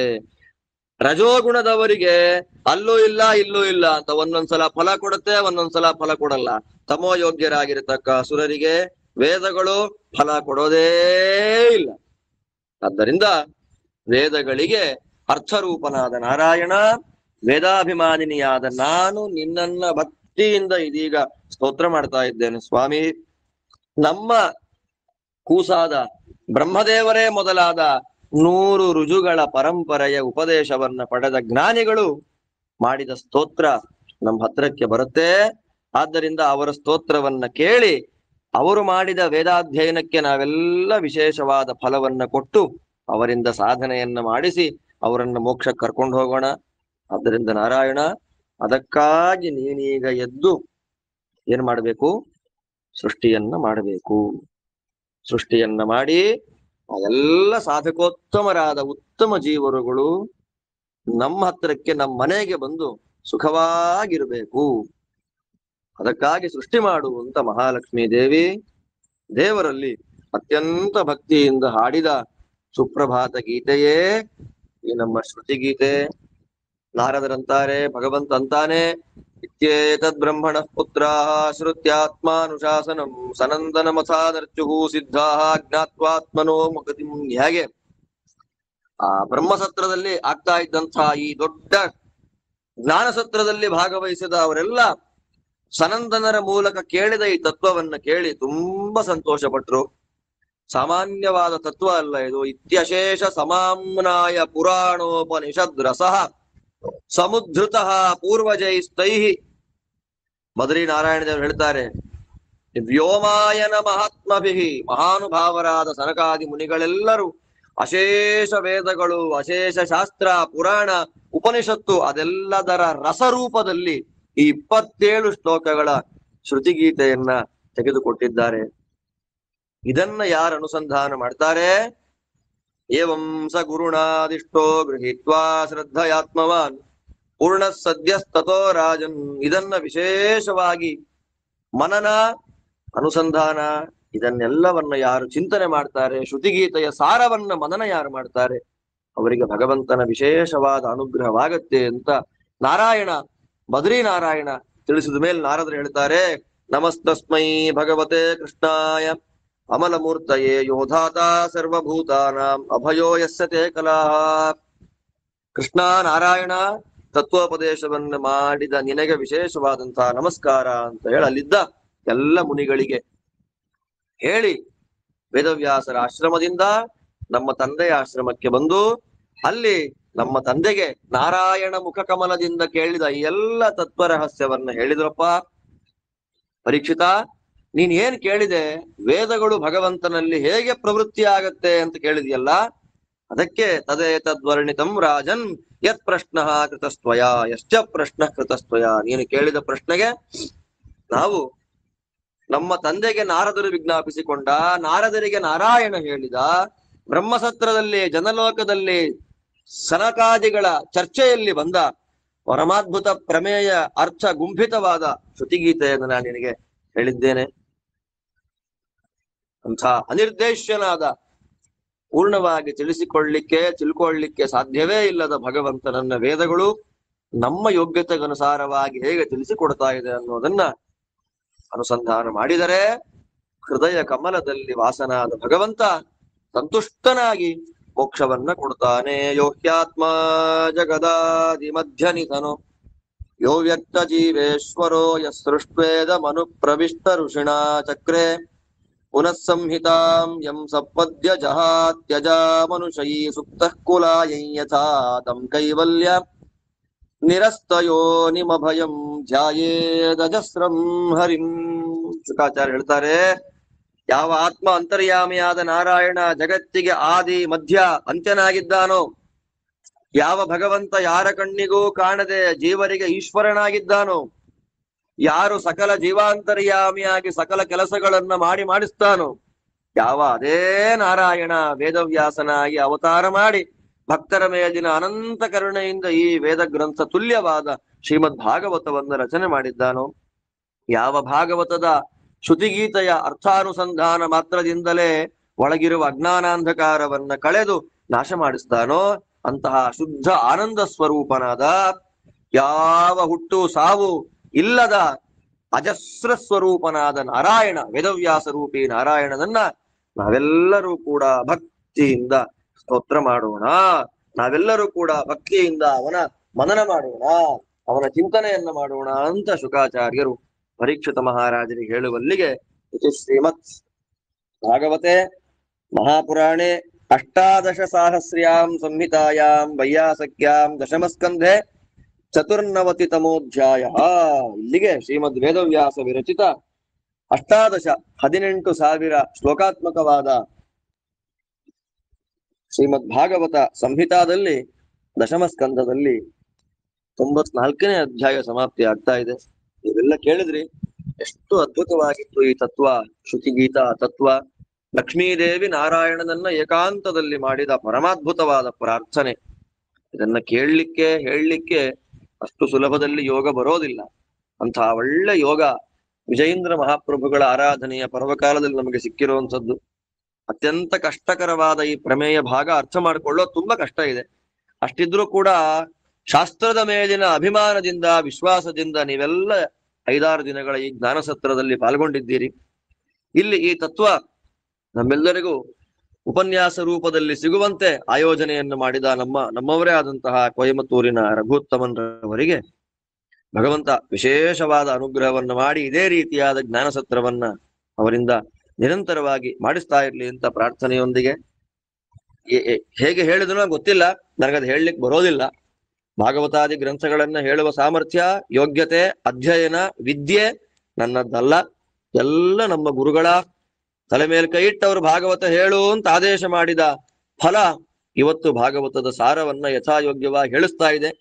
ಇದರಿಂದ ಸುಪ್ರೀತರಾಗಿರ್ತಕ್ಕ ನನಗೆ ಪಾಠ ಮಾಡಿದ ಗುರುಗಳ ಅಂತರ್ಯಾಮಿಯಾದ, ಸಮಸ್ತ ಗುರುವಂತರ್ಯಾಮಿಯಾದ, ನಾನೀಗ ಯಾವ ಜಾಗದಲ್ಲಿ ಕೂತುಕೊಂಡು ಶ್ರುತಿಗೀತೆ ಮುಗಿಸ್ತಾ ಇದ್ದೇನೋ ಅಂತಹ ಮುಖ್ಯ ಪ್ರಾಣದೇವರ ಗೋಪಿ ಸನ್ನಿಧಾನದಲ್ಲಿ ಕೂತಿರತಕ್ಕಂತಹ ಮುಖ್ಯ ಪ್ರಾಣದೇವರ ಅಂತರ್ಯಾಮಿಯಾದ ಭಾಗವತ ಪ್ರತಿಪಾದ್ಯ ವೇದವ್ಯಾಸ ಅಭಿನ್ನ ರುಕ್ಮಿಣಿ ಸತ್ಯಭಾಮ ಸಮೇತನಾದ ಗೋಪಾಲಕೃಷ್ಣ ಸುಪ್ರೀತನಾಗಿ ವಿಶೇಷವಾದ ಭಾಗವತ ಗ್ರಂಥದಲ್ಲಿ ಆಸಕ್ತಿ, ಶಾಸ್ತ್ರದಲ್ಲಿ ಆಸಕ್ತಿ, ಸಂಸಾರದಲ್ಲಿ ವಿರಕ್ತಿ, ಹಣಕಾಸಿನ ಮೇಲೆ ವಿರಕ್ತಿ, ಇದೆಲ್ಲವನ್ನ ಕೊಟ್ಟು ನನ್ನಿಂದ ಸಾಧನೆ ಮಾಡಿಸ್ಲಿ. ನಿಮ್ಮೆಲ್ಲರಿಂದಲೂ ವಿಶೇಷವಾದ, ನಿಮ್ಮೆಲ್ಲರಿಗೂ ಯೋಗ್ಯರಾದ ಗುರುಗಳನ್ನ ಅನುಗ್ರಹ ಮಾಡಿ ಸಾಧನೆ ಮಾಡಿಸ್ಲಿ.